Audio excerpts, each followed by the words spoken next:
Good morning, good evening, good night, wherever in the world you are and maybe watching.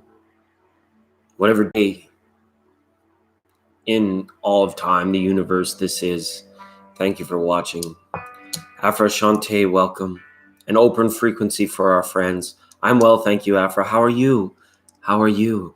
The Late Night Akash has been replaced by the Late Night Lightship. I'll be your host. Call me Legendary. Hi, Loli. Loli, I wanted to ask you, did I skip you on Friday's program? Did I have you up on the board and then absolutely skip you?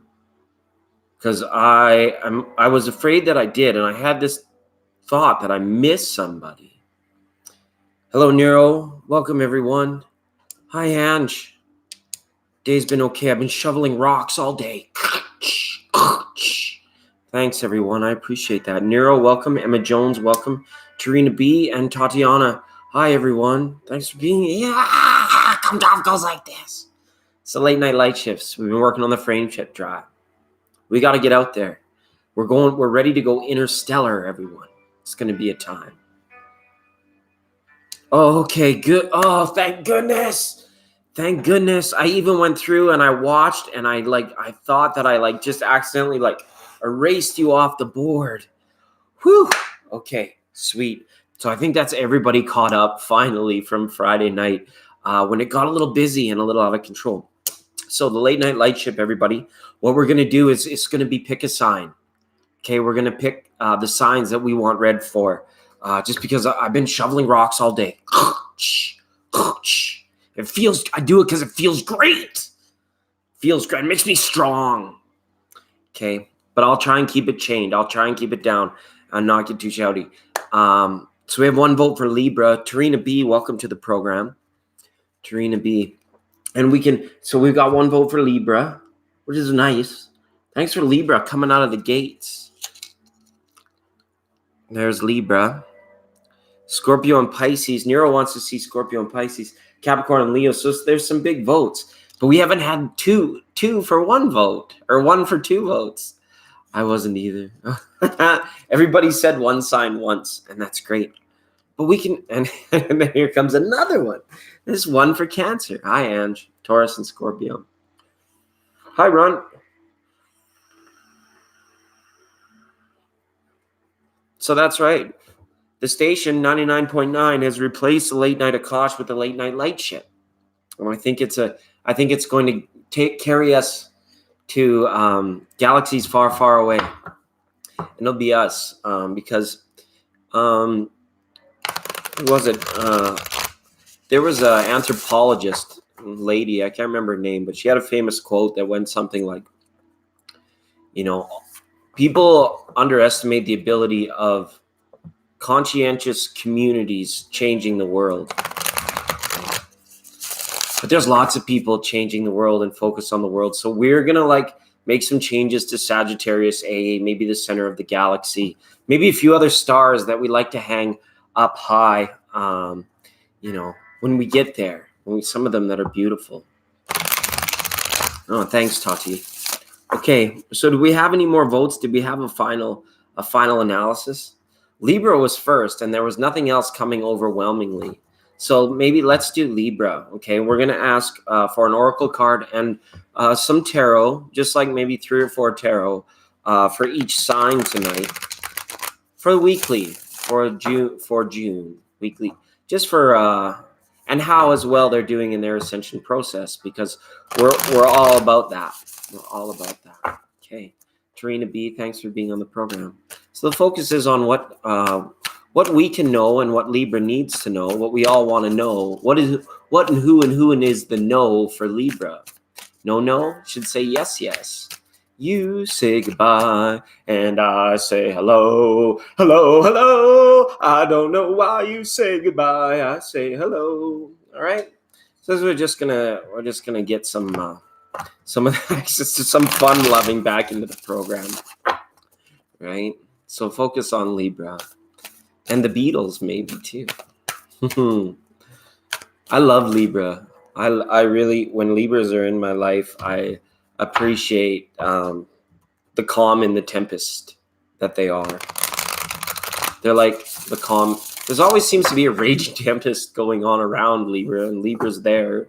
Being Libra, is it their fault? We can't know. Probably not. Maybe for some, but not all.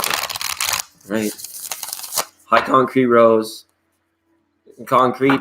The last reading. The reader was very tired and hangry. I'm sorry if I got very direct with you. Very Knight of Swordsy of me. I got a little of that going on too. But focus is on Libra. Welcome to the program, Concrete Rose. I appreciate you all for being here. All right. So for Libra now, they're not going to take long, and they'll be fun, and we can vibe and chat.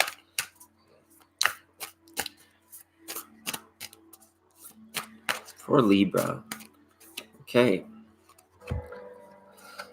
So Libra's oracle goddess is that of mastery.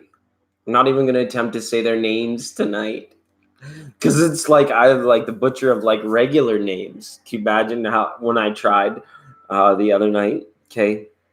So for mastery, this would be your kings in your tarot deck. This always brings a level of mastery. It's like, how do you know when cows are good cows? This seems like a very, one monk said to the other monk kind of, how do you know when cows are good cows? Right?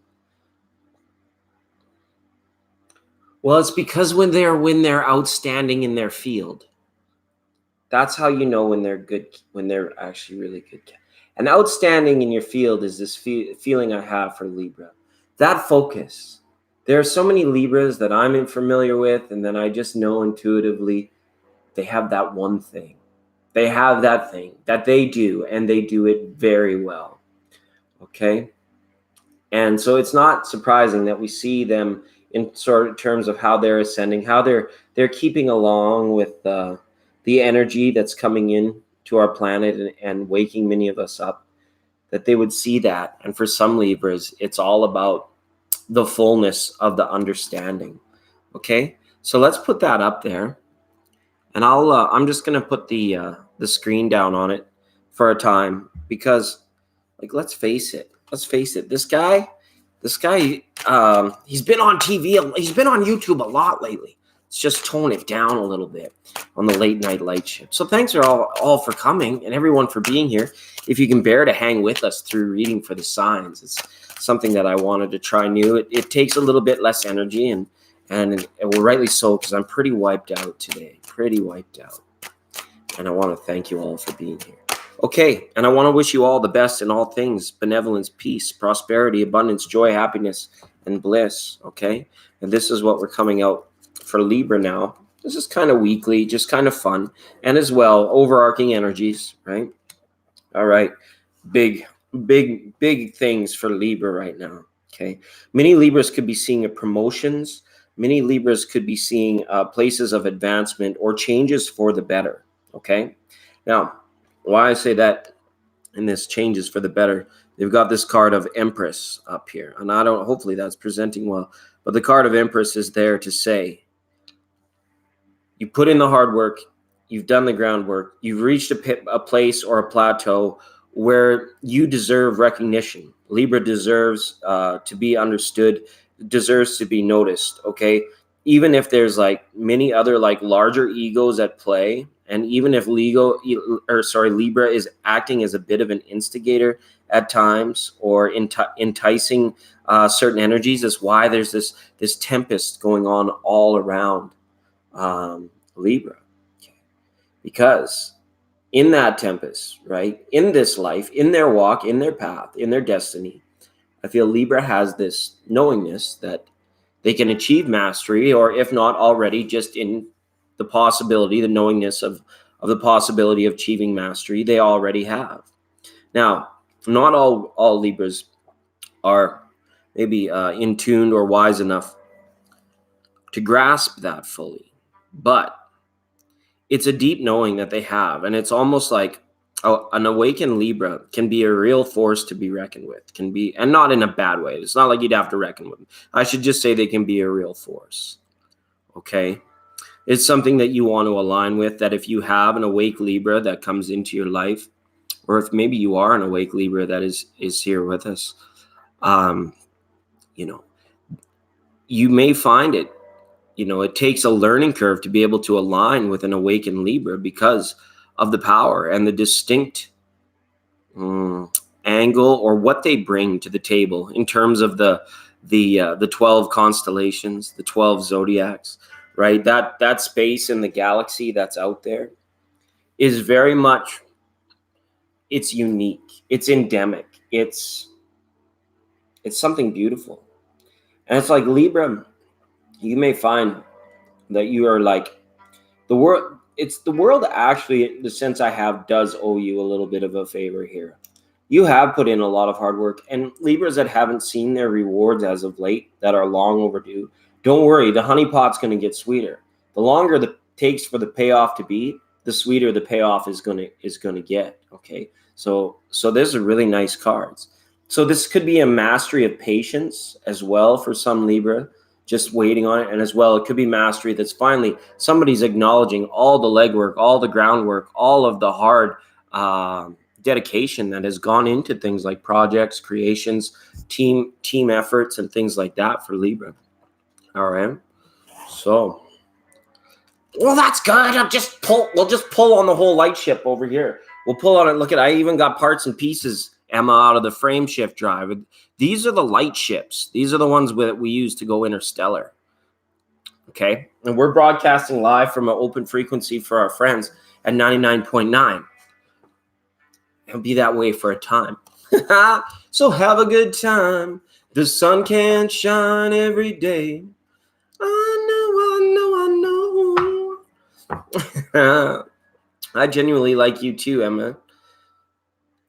You are attractive and have good energy as well. That's what they say. It takes one to know one, right? Libra are very indecisive. Yeah, and that's definitely a setback or a drawback. But I think that because of what we're seeing through, now that the new moon is here and upon us, and this energy is here, and we're recognizing the fullness, and I talked about it last week a little bit, especially with the solar winds and the things going on that were like causing a lot of people to be really tired, and then other like awake people to be receiving new information frequencies, new downloads. There was a lot going on.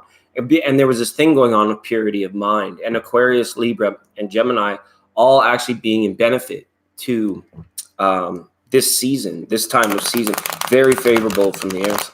Water's sitting over there like, we won't be ignored, you know.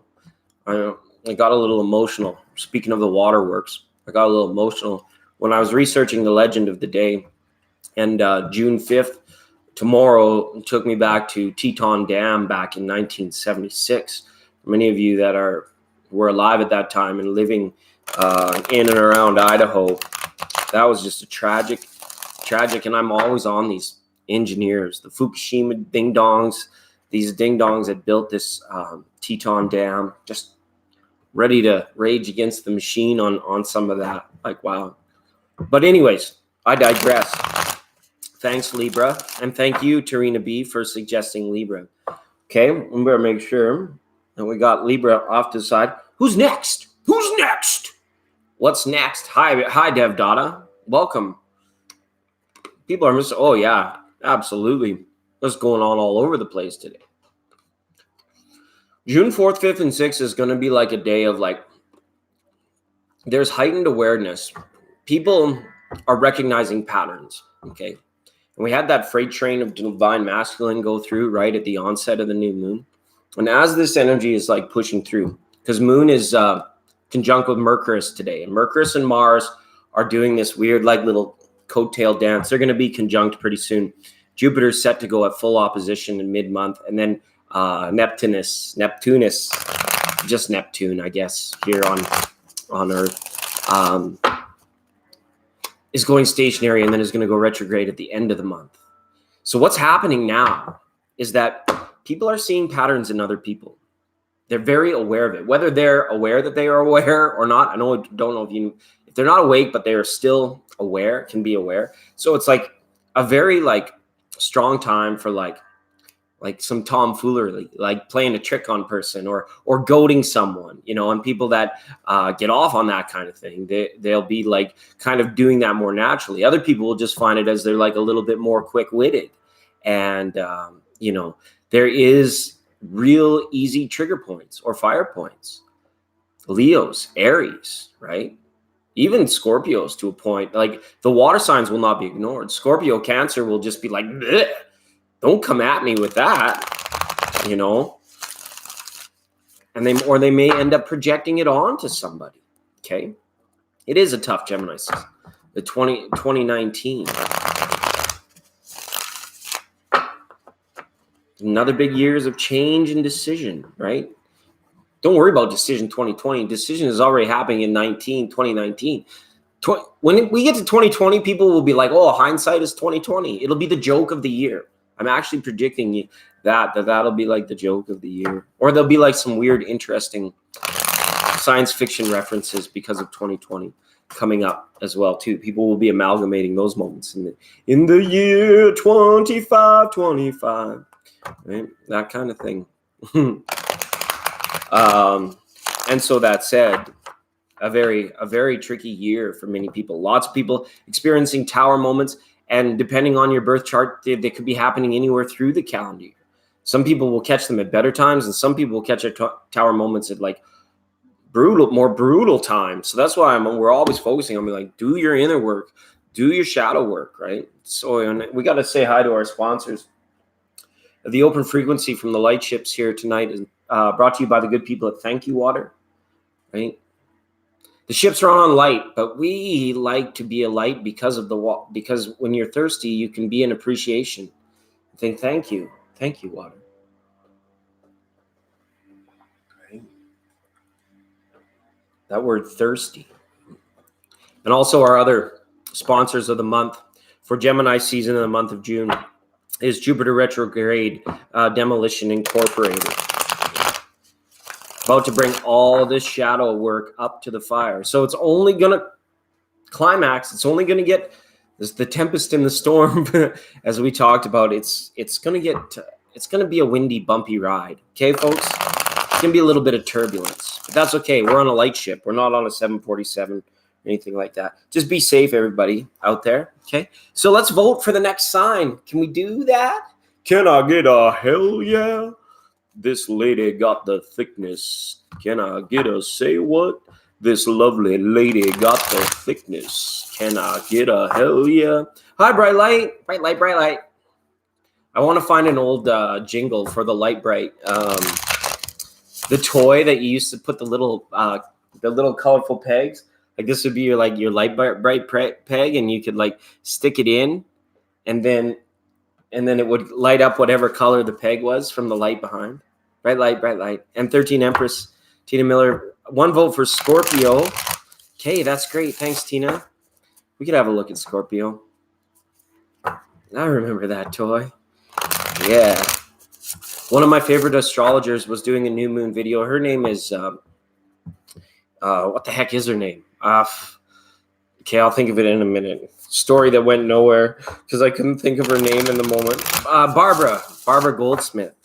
I don't know why I couldn't think of her. Are we receiving multiple channels?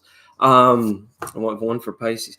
She posted one, and she noted in her astrology notes how important it was for play at this time. Okay, has some Cancer things going on. The reason of the importance of the emotion, and we're all about the 6 of Cups on this little channel when it comes to tarot. A dusty blue. Yeah, some light bright at the art shack. So are we going ahead on Scorpio or for Pisces? I need a tiebreaker.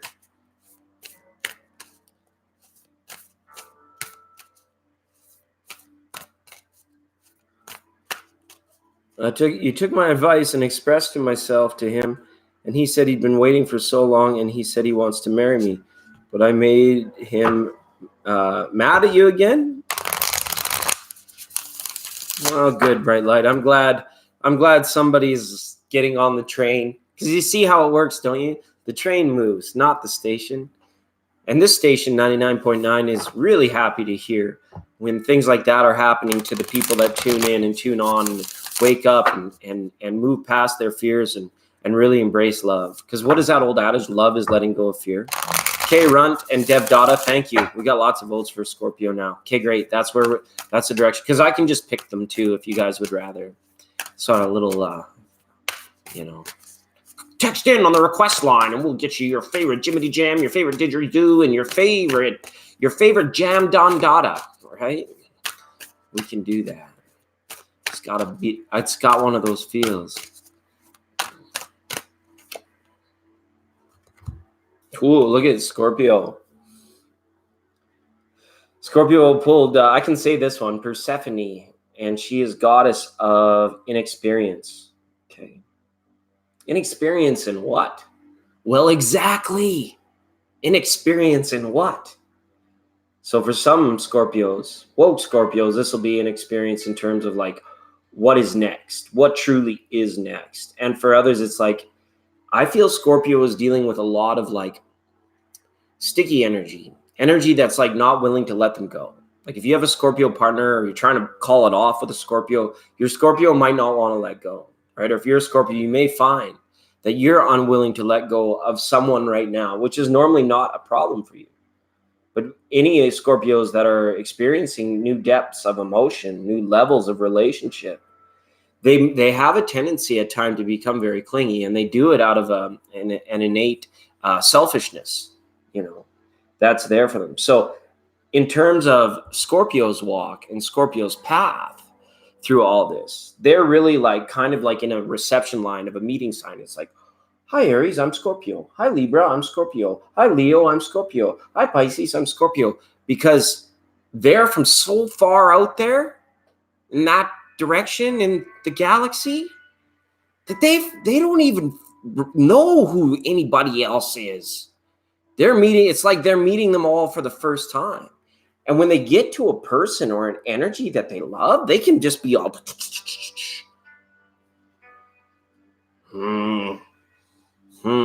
right? And it does. Seems like controlling, right? And this is the experience because like maybe another sign, maybe another water sign would be all about that. To be like, I love the fact that my Scorpio is just all over me all the time and will beat the smack out of any other guy that came like, or whatever it might be, right? So the inexperience is like for Scorpios that are dating or in relationships with signs that they do not have much experience with, there could be some blocks, and there could be like Dusty Blue said, letting go, or at least more effective communication from like a more aware state of being like, please check in with me if I come off as not knowing how impactful presence and words and things of that nature can be. Because the words are like weapons sharper than knives. Makes you wonder how the other half die, right? Because it's just like the same way a guy who bakes bread doesn't really know very much about like a person that works in a mortuary, right? Two very opposite, and a dentist. Throw a dentist in there too. Rub-a-dub-dub, 3 minutes. They don't know anything about what each other, especially if they've been dedicated at it for a long time and they've learned about it. It's like that way sometimes with the signs, where it's like people will ask about incompatibility, right?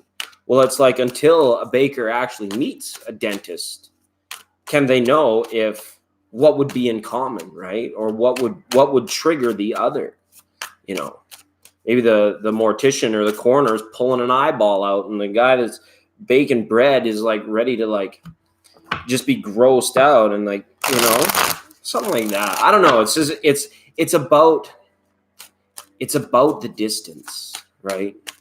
Scorpios are either like right on top of that nest or they're like out and so far from it that, you wonder where if they've completely disappeared off the grid or off the chart or something of that nature, right? But it's interesting that the profession things come up because big career changes could be affecting some Scorpios through this calendar year as well. Okay, I wish you all the best in peace, prosperity, love, joy, happiness, bliss. right? We're about to read for Scorpio, and we'll see what comes out. Okay, some bigger messages here too. This is nice. Okay. First off, we'll talk about this little ditty of the Six of Cups. We're all about that card on this channel, and the fact that I'm Sun, Moon, and Venus in Scorpio, this might be a bit of a skewed reading.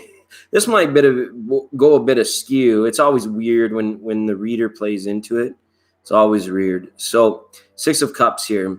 This is the card of letting the good time. Let the good times roll. Won't you let the good times roll? Won't you let the good times roll? Right? Because they are roll on. Good dancing days are here again. It's like the joy to the world, the joy to the experience, the joy to the moon and back, any joy that is being felt here. It's almost like Scorpio, the awake Scorpio is actually very active in the creation of good karmas, generosity, philanthropy, good works, good deeds, things of this nature, knowing that present day action leads to tomorrow's fulfillment and peace of mind. So a good card to see up there in the Six of Cups. Okay, they're going to get bigger and bigger here as we go, because then what is up next is card of strength. All right, and this number 8 major arcana is what is forcing mini Scorpio, I feel, into change. This is self-discipline for Scorpio. This is like taking care of catching up on commitments, making sure that all things that were said are to be done, or it shall pass kind of thing. Oddly enough, the lion's a powerful presence there. This is about nature and nurture as well for many Scorpios. Ties to family, wisdom through thought. Is that really wisdom through thought? So so where is the wisdom in each thought? And what is the thought that each wisdom would be able to provide? So strength of mind. Like I said, air signs being very favored in Gemini, but it's like for the amount of tempest that's going on all across the board, this is about making presence known, right? Very much so, right? And it's causing maybe some inexperience because maybe they're not too sure, not 4 out of 5 doctors recommend, you use, it's like 4 out of 5 people will respond a certain way, but then Scorpio is going to be themselves, and then person 5 might be the one to say, hey, enough's enough. You're acting a little bit foolish here. You gotta come down to earth. You gotta stay a little bit grounded. Okay. But this is all about presence, right? This is huge about strength in the sun. This is about the ever-present moment. Okay. This is about greater awakenings through what seems like an eternity. Remember, I told you they are so far out there. Scorpio comes from so far out there that you're like, wow, they don't even remember us. They don't even recognize us anymore, right? That sort of thing. So it's all right. It's all right. And it's not that it's so far out there depending on your belief system. Some people really identify with astrology, but say you had the karmic stuff, the past life stuff going on. It's just they chose so long before they decided to come back and live again, right? What if I promised you could have everything you wanted and you didn't have to do anything ever? Would you believe me? Well, no, of course you wouldn't. And you'd be right, because it's a paradox in itself. Having everything you've ever wanted is a problem in itself. Okay. So that's okay. And that's okay. This is the late night light shift. We can dance, we can party, we can have whatever we can do, whatever we like. We can do it. Hi, Music Love. Thanks for coming to the program. Hi, Nesbot Crochet. Thanks for being here. Hi, Music Love. Let's catch up with the chat for a minute. 13 Empress. Love. And Neuro's here. Okay. I can't remember who we're voting for. It's Decision 2019. It's Gemini season, and we're doing some signs because I've been shoveling rocks all day. I do it because it feels good. It makes me strong.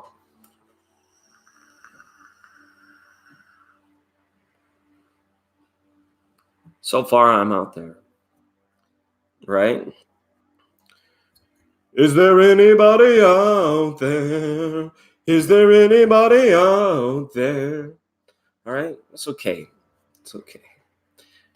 Hit the ding. Hit the dinger. Excuse me. Good old 88. All right, so are we voting for another sign? There's no list. You know, you could hit us up on the 444 side gunner if you want to hit super chat, or there is now a new link for energy exchanges at the station. Okay, I got a little PayPal action up and running for anyone that decides that they wanted to donate and do it in secret or in that way too. And it's something that you can leave me a note there. So whether you wish not to be named or whether maybe you would like a reading next time we go live and I see you, we can do a VIP thing, whatever you like. However, we're here for the people. We're here for the people.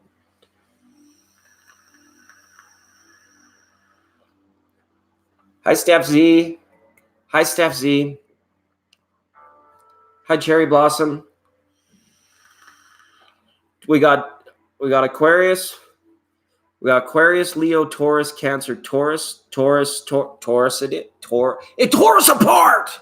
They can't ignore us, for we are Taurus. I think I did a poem for Taurus, a very a John C. Reilly style poem for Taurus at the start of their monthly reading. It was pretty good and be interesting. I don't know how these like little weeklies or fun group sign readings are matching up with the monthlies. I'd assume they're pretty congruent, but who knows? They were out right after the Scorpio full moon, and we've already seen a new moon, right?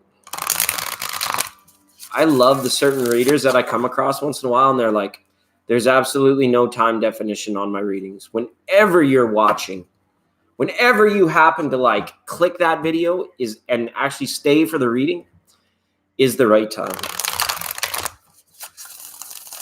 All right, for Taurus now.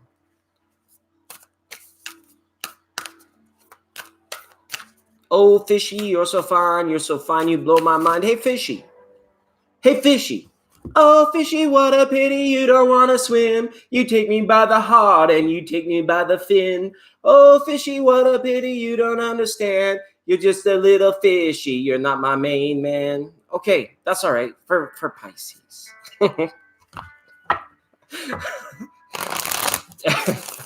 Steph C, so happy to have you on the program. Yeah. Hey, Fishy. Hey, Fishy.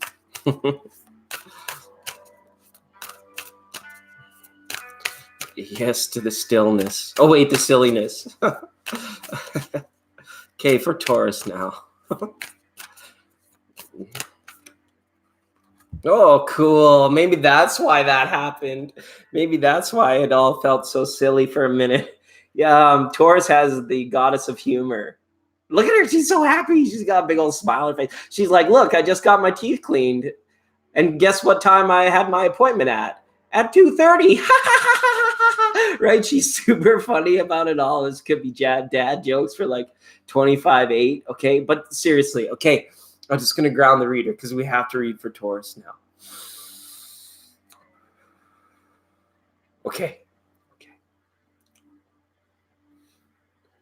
But it kind of speaks for itself, right? In terms of like the glue that keeps, like, remember we were talking about like how people are patterning and like goading other people, and other people are just straight up, I don't like this person. And like, was it Nero or somebody said they had a really tough day? Everybody just seemed to be in opposition. And that's all about this Gemini season. Well, Taurus got the cure. Taurus got, it's not even a Band-Aid. This is the light ship soup right here. This is the good stuff.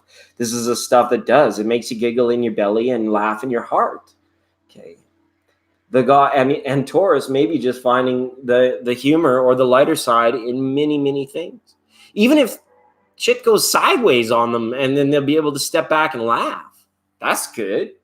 That's what you can do. That's within your power to see that basic humor in however dumb it is, or sometimes however important it is. Everyone's like, oh, it's so important. Let's do it. It's very important. And you're just like, right? Especially for awake Taurus. That would be how it would be like, right? And they'd have a little giggle, and then the other person would be like, what's so damn funny? And you'd be like, well, no, I just was thinking about this song about a fish that I heard yesterday right? That kind of thing. So we'll keep her there in humor. Oh, very much so. It's benevolent force that we create. Doesn't get much stronger, more important than that. If you thought, well, I'm a conscious co-creator and I could create benevolence, humor, and giving, among many others, are the sources. Even receiving too puts a smile on other people's face. But let's just say, those two things in particular, instantly, if you want to create it, if you want to create benevolence in the world, do that. Why not do that? Okay, and I want to wish you all right now the best of all well wishes, and wish each other well and be most excellent to one another. Okay, be well, and remember that with that humor card up there, take it easy. For the guy that's thinking it's so important, what's so funny? It's take it easy time. We're well into the age of Aquarius. We're kicking its ass and taking its name. Jupiter retrograde demolition incorporated is tearing down the shadows of the big systems right now, and it's going to be just fine. All right, Aquarius. Aquarius, I feel you need to be on guard at times. Protect what is rightfully yours and make sure it's clear in relationships, whether it's open, whether it's to be mutually exclusive. This is like, we always tell people and talk to people about not putting labels on things. But when I want to talk to you, Aquarius, right now, I'm like, really want to say that sometimes these labels are necessary for the contrast of what our expectations are in the relationship. We need to define what is seeing one another, what is dating, what is marriage, what is wedding ring, what is, right? And these are talks, because you don't want to be creating anything that is not good for you. Fear, worry, anxiety, right? We want to make sure that we're clearing these things, especially when they're being generated because of emotion. Emotion can be a big driver of thought, okay? And also thought can be a big driver of emotion. They get into catch-22 right like that, okay? So this being what it is, these things that like fears that is generated in the heart that is creating these thoughts of fear, worry, and anxiety, we got to get rid of them. Okay, it's that sword, this one here. I can show it here. It's this one here, the one in the center. See that one? That's still the truth. There's still number one in that card. So, and this Three of Swords is up with the Ace of Swords here, Aquarius. Okay, so let's make sure all communication is honest, integral, and Aquarius is going to be looking for people to have proof in their actions. Put some proof in the pudding. Don't tell me you're something that you're not. Don't of course, don't lie to one another, but at the same time, it's like very clear expectations where it's like, if you tell me this, well, then show me this, right? If you expect me to believe this, then give me some kind of evidence of it, right? But we have to watch, because this sword is double-edged, right? We don't want to push too far forward, Aquarius, with anything where it's like you don't want to jump to conclusions or jump the guns, right? And I don't think it's that bad. And it's nice to clarify with this other card that came up, the Star card. So we know this reading is for you. We know these cards are for you, okay? How this plays into humor of the situation. Maybe for some of you, Aquarius, clearing is all about being able to forgive yourself, forgive the other in a relationship that had gone bad, okay? Am I reading for Aquarius now, or am I reading for Taurus? Right? Wow. Did that ever shift on me, like live and direct? I started reading for Taurus and it ended up being an Aquarius reading. Isn't that interesting how that went down? So a third party situation, Aquarius, Taurus, right? And this sort of thing could be, wow, isn't that interesting how that came out? And I you know what? I didn't even pay much focus to this Aquarius card, or if that's what's threw me, maybe despite what we all wanted, and maybe we get a good laugh out of it, right? Too, because like, what is the reader doing? This guy isn't even professional. This guy isn't even the pro. This guy doesn't even know what he's doing. How does that work? How do we start with a reading for Taurus and end up in Aquarius? How does that go? Wow, maybe there is some kind of meaning in it. Maybe that's just out of control. Maybe it's because I was singing Fishy Fishy, and now we're at 11:11 on the counter. Okay. Wow. Okay, what we're gonna do? We're gonna do Taurus again. We're gonna start it over because that was whack. That was so non-linear. How did it instantly go to that? To Aquarius. It's a sign. Is it a sign? So I don't know. Is there anyone in the room? Is there anyone in the room that has both Aquarius and Taurus in their gig, in their stellio that can comment? Yes, my anniversary. Your ex is an Aquarius? Wow. I do? Well, what's up with that, Nespot Cheddar? What up with that? Sister's ooh-wee. What's up with that? I said, now what's up with that? Wow. Okay, we're gonna read for Taurus again. Maybe it's because I got so off on a tangent I didn't ground the reader, and I was way up in the stars with very aloof Aquarius instead of hardcore grounding with Taurus with where I needed to be. And maybe that's a beautiful thing that we can see in that contrast. We can just talk about it, right? That, the level of sort of flightiness versus stuck in and fastness in terms of Taurus to Aquarius.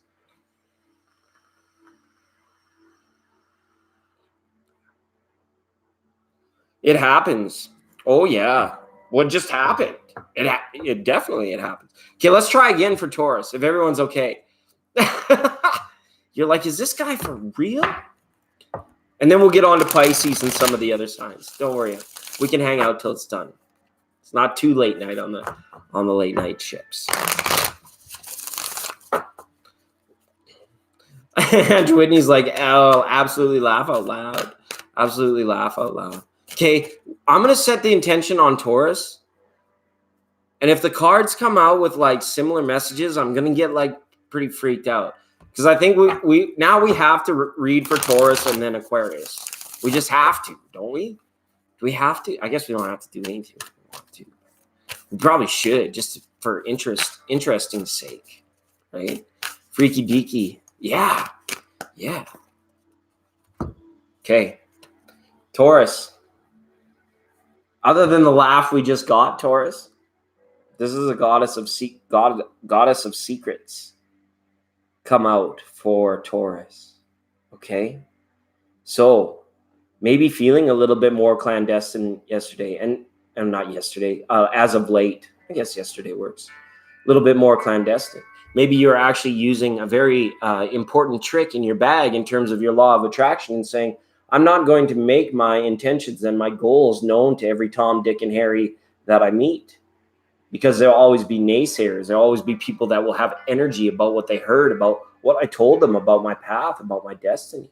So maybe this is a good sign for some in Taurus to be like, let's hold our cards a little bit closer to our chest lately and say, when I have a great idea, when I express to somebody my plans for the future, maybe it's best that we hold some of these things inside, and no matter how exciting, how awesome it's going to be, and you're going to make it for yourself, and you just want to tell somebody, sometimes it's better not the right time.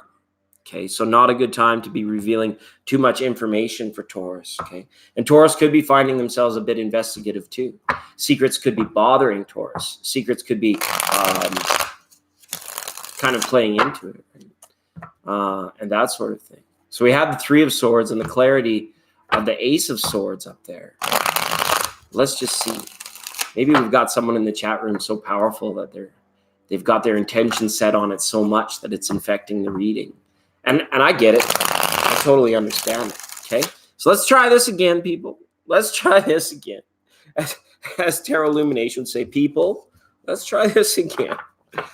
All right. I'll try saying light beings. I want to wish you all the best in your journey as light beings through this little portion of the matrix. And may you have a natural, long, prosperous life here on Gaia. For everyone here, I wish that. Okay. Now for Taurus. Okay, so this is coming up. This is coming up a little bit different now, which is all right. All right. Queen of Swords here saying, if you do feel any tendency, or sorry, if Aquarius is in the situation, Taurus needs to cut them out. Okay, that's just it. Maybe Aquarius is all over Taurus, or they're like mirroring each other very heavily in this Gemini season. There could be karmic connections, karmic ties between these signs, and also kind of like learning more about oneself and better ways of living through harmony with Taurus and the air signs. Okay, maybe like if there's somebody that Taurus admires, they like really want to emulate those best qualities. And it's not plagiarism of emulation of qualities. It's just like, it's a process of waking up where it's like you replace one old negative conditioned thought that you used to have in the past, and you replace it with a new thing that you learned. And now you can hold high as your protective and assertive truth in situations and in matters for Taurus. Okay, so it's holding truth there. Okay, because I feel that Taurus is also feeling some of this, which is typically more of an Aquarian thing. Got your head in the clouds, right, as of late. But it's okay, because I think that when we see the progression of Taurus in an awakening process, it's for many of them probably this sort of progression that needs to happen, where they need to feel, to let go, to feel liberated over any chains that bind, any long standing careers, institutions, things of that nature, right? And it's like, take another little piece of my heart now, baby. Come on and take it. And it's like karmic relationships of the past, things of that nature. Okay. And I also feel that some Aquarians could be dealing with matters of estate. There could be weddings, there could be divorces, there could be like, matters of estate and things like that, siblings, all this stuff playing into it for Aquarius for the next little while. And this is about knowing that the resources, staying and standing in abundance for Taurus. God, why is that happening? We're going to move on from that. Holy moly. That is uncanny. That is unreal. Like, I'm not a dumb guy. Okay. Sometimes I come across as that. Like, it's just like, maybe he's a little off. Maybe he's a little weird. Okay. But I normally can keep a train of thought running for at least to get to the next station. So for this to be happening, this heavy mirroring energy, I think we're done with both of those signs for a little while. To be like, this is what has come out. Look for this, people. It's taking me by surprise, but it's interesting. Look for this, people. I don't know what it is, right? But wow. Who knows? Who knows? We're just mechanics on the dang thing. I don't know how to fly it. We're just some mechanics. Oh, I know. I'm just being silly. Both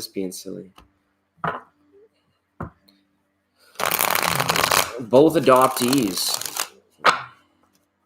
Sounds like Mr. Crab memes where he's shook. Yeah, could you imagine? Like the Taurus just like fully charging at you.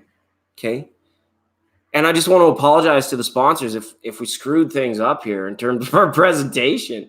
But absolutely uncanny and off the spokes.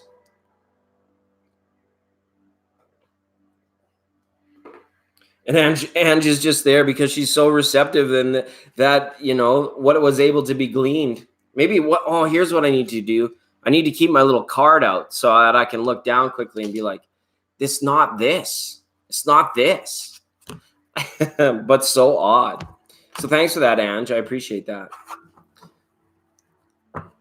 He's just trying to process. Yeah. Trying to get this process on the go. Absolutely. Hold on, everyone. I got to get some more air in here. I suddenly got warm, too. This has been happening to a lot of readers, you'll notice. Especially if you watch live streams. They'll be going on, and all of a sudden it's just like cooked in heat, right? There's a lot of information coming through now in the downloads and in the light work that people are doing. So it's great. A meme queen. I A meme, is it called a meme or a mimi?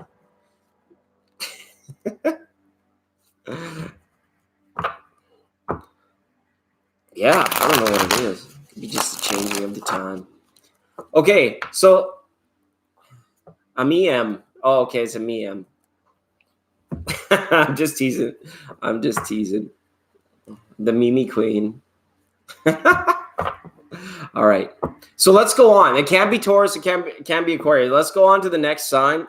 What is going on? Maybe Tati Taurus. Maybe you're gonna meet an Aquarius. Mimi.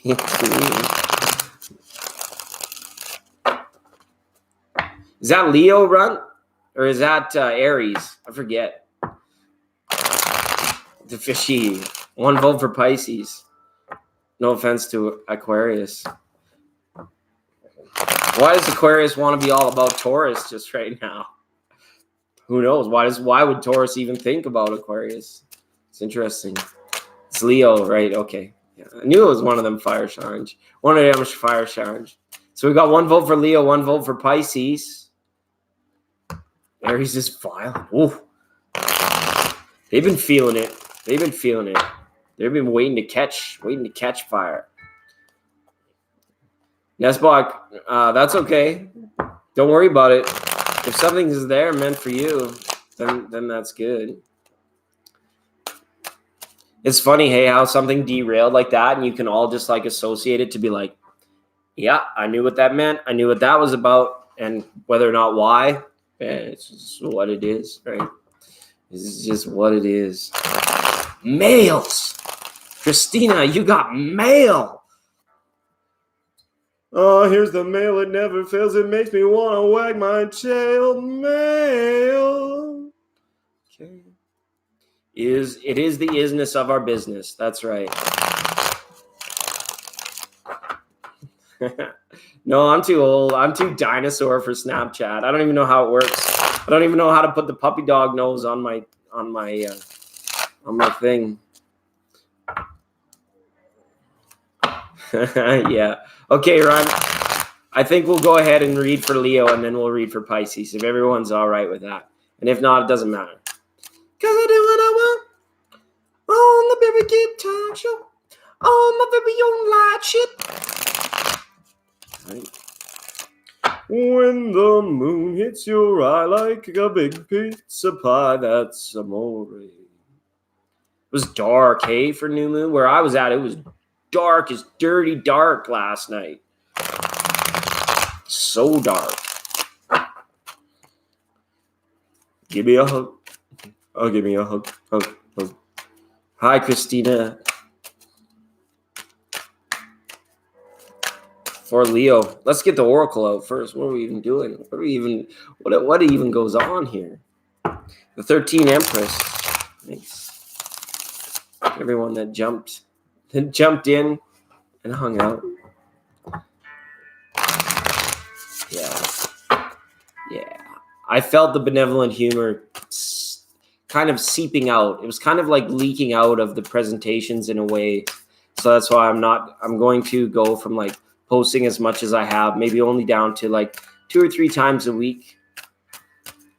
But you know what? And I say that, and then I'm like, when I think about all of you, I'm like, I just want to open up a frequency, so that you guys have this place to come and be and chat.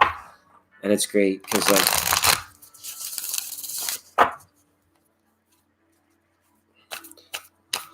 maybe I'll just have to get a thing. Maybe what I'll do is I'll get like a little turntable and I'll like put the crystal on it and just play the music. And then you guys can chat, and it'll be super boring on the screen, but you still have this place to chat. Can be. Focus on Leo now.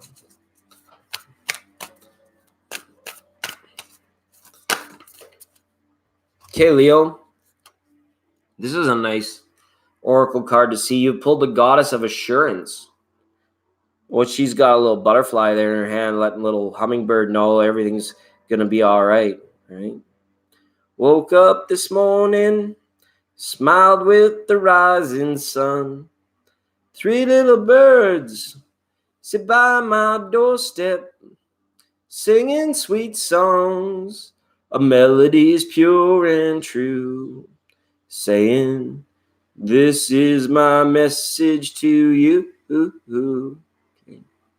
Don't worry about a thing. Leo, sometimes that's all it takes. You just need to have that person to say it's going to be all right. Or you need that person to maybe tell someone like, you know what? Don't worry. It's going to be okay. Maybe you failed. Maybe you screwed up. Maybe something went wrong. Something went sideways. Maybe somebody pissed you off to the nth degree. Really got your goat. Really got you fired up, Leo. So the assurance to oneself of being like, no matter what it was, in the long and short of it, everything is going to be all right. That's the assurance that, you can find with your friendships and your kinships and your platonic loving relationships with others and within yourself, is this assurance. Why fear the future when the future can't be known? It's not even a real thing. It can't be known. We can kind of get glimpses. We get Blue's Clues about it, right? So let that be enough for it to be your assurance. Hi, Saruchi. This is a reading for Leo. We botched the Taurus and the Aquarius reading already. But this is a reading for sign of Leo. Is this resonating for you? Oh, okay, cool. Hey, welcome, Five Blessed and Saruchi. Thank you so much. I want to wish you all the best in all things. Peace, benevolence, joy, bliss, abundance, prosperity. Hakuna Matata, Mikado Caribe, Have a Binero. All those things I want for you. Okay, absolutely.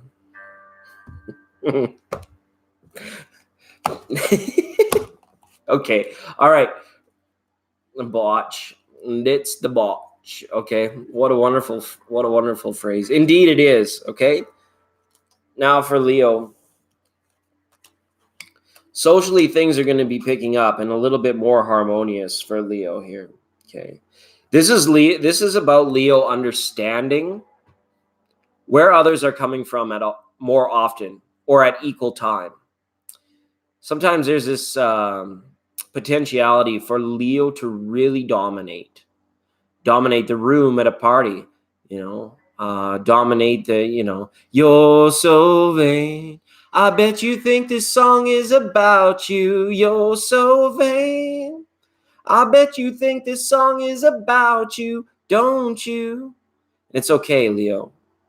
It's okay. But this is about the reciprocation, the intangible reciprocation of you are just as important as me. Because without us, without the togetherness, we could have no identity. It's like the realization Leo is making that it's like people have different traits, different personalities based on culture, based on astrology. It's like coming out of your zone in terms of like desiring to align with more different types of people, Leo. Maybe it's like Leo, Leo's like, I only deal well with Scorpios and whoever might be Capricorn. It's like, whatever, right? This is don't knock it till you try it as well, Leo. Okay. That kind of thing. Maybe this girl brought the wine and this girl's like, I hate Pinot Noir. And she's like, I want Cabernet Sauvignon. She's like, I like a very good Merlot. And then they don't agree on it. But when all of them in our agreement to be like, you know what? Well, we have all three. Why don't we try some of each? Why don't we just like not always just pick our favorite and do the same old thing as well too? Okay. For Leo now. So here we can actually I'm just gonna leave it up. Hopefully you don't mind my mug. I'm a bit disheveled, no pun intended, because I was shoveling rocks all day. Because what is it all about? This life, this marriage, this family, this career, this adventure, this hobby, this whole thing. This is a very much a what is it all about type moment, okay? Because that's really the only expression that's there, is what is this all about? This card can carry like influences of jealousy and stuff. So your little like green was that a shawl? No, it's not a blouse. Sorry, ladies, I don't know what the nomenclature, but the fanny pack, maybe it's the little green fanny pack. So this, Leos could be, if somebody else is coming in and, stealing the life of the party because they tell a joke or two, and Leo's like, well, okay. At least they can sit back in a time and be like, you know what, that's okay. To everything, turn, to every season, to every person needs their turn. It's about the speaking stick or the peace pipe, right? Take one down, pass it around, 98 bottles of beer on the wall, right? Let's all partake. Let's all have a turn, that sort of thing. So Leos, if you're dealing with Leos, or if Leos are in there and they're like hopefully awakened, this is one of the things I feel that they're triumphing over, okay? This is one of the things that they're like, they know it's okay. Whether it's to step back from something for a time, to like put monkey mind to rest and being like reputation and ego and all, it doesn't really matter as much anymore, or in this situation. And a very strong intuitive time now. Look at Leo. It's all about cups. This is all about emotions made manifest. Big number 3, the queen's there with her 3 and her page. If you want that love and feeling, whoa, that love and feeling. If you've lost that love and feeling, now it's gone, gone, gone. Then go get it back. Get it back and do it through the assurance that when we are together in harmony in our collective consciousness, so everybody in the whole wide universe is namaste, rather than, F you, right? Rather than that, right? And if Leo's experiencing a lot of that, right, then they may be still in larger karmic cycles that might not clear until we actually get to Leo season. That's the height of the summer. It might come for some, it might come earlier.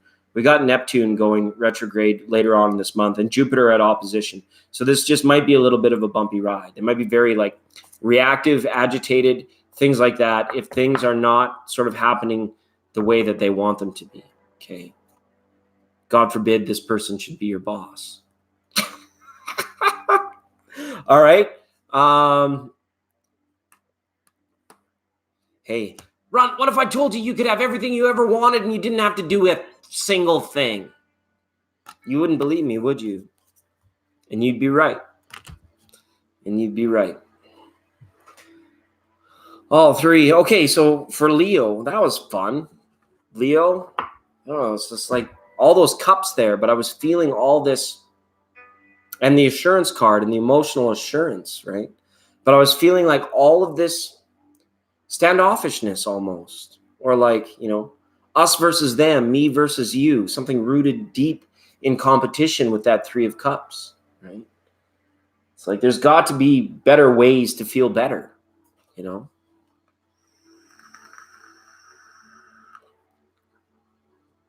You can awaken while being lazy.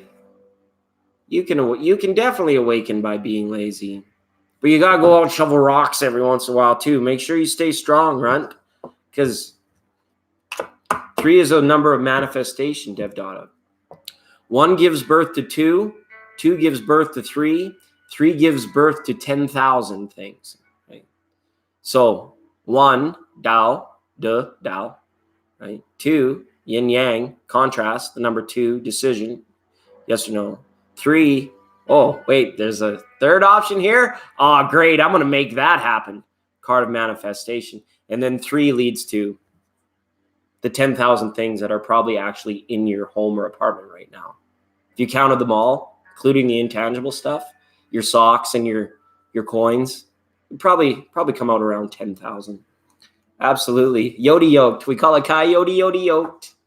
Yodi yodi yodi yo. Howdy howdy howdy ha. Holy holy holy ho. Heedy heedy heedy he. So funny. And I'm just a little guy.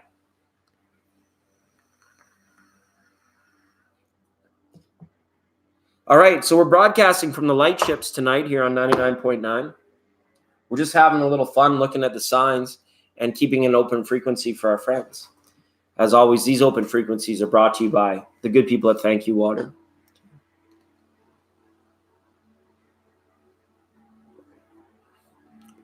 And 444 has been me lately too. It's been all over the place. It's just like, oh, really? So that was just a little quick lesson from Tao Te Ching on how 3 gives birth to 10,000. You've seen him while you've been on the listed, while you've been on the listed. Yeah. That's good. They're close. Like, it's literally like right out in my backyard and nobody can see it. And it's this great big light ship that just like, and then I'm still trying to fix it so we can get back to where we're going. And we've got to get ourselves back to the garden. You know, when we finally got to Woodstock, we were 500,000 strong. And we got to get ourselves back to the garden. Right? Karaoke time. Sorry, I'm feeling them. You know, it's the music, the laughter, all this stuff. I'm just like going into my bag of tricks. I got to get through this Gemini season. 2019 is happening so fast. Mercurius is just, it's conjunct with the moon today, and Mars and Mercurius have this little dance that they're doing right now. So it's all about like, it's almost like that feeling like you got to stay a step ahead of the game. Even through all the clearing, all that sort of stuff. It's like just like being a little bit ahead. It's the boost you need from the 3D reality to just like pump you up there, jump you up there. Okay. All right. Did we say we were going to read for Pisces?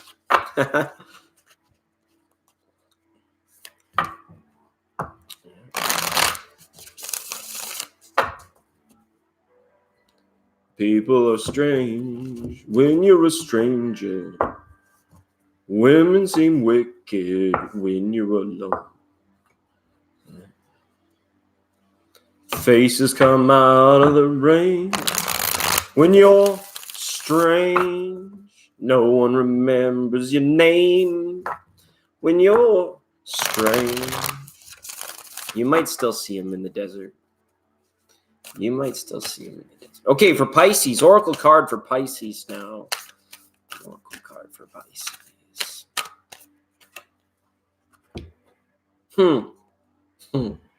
I'm jealous. Scorpio gets an experience, and now Pisces gets this.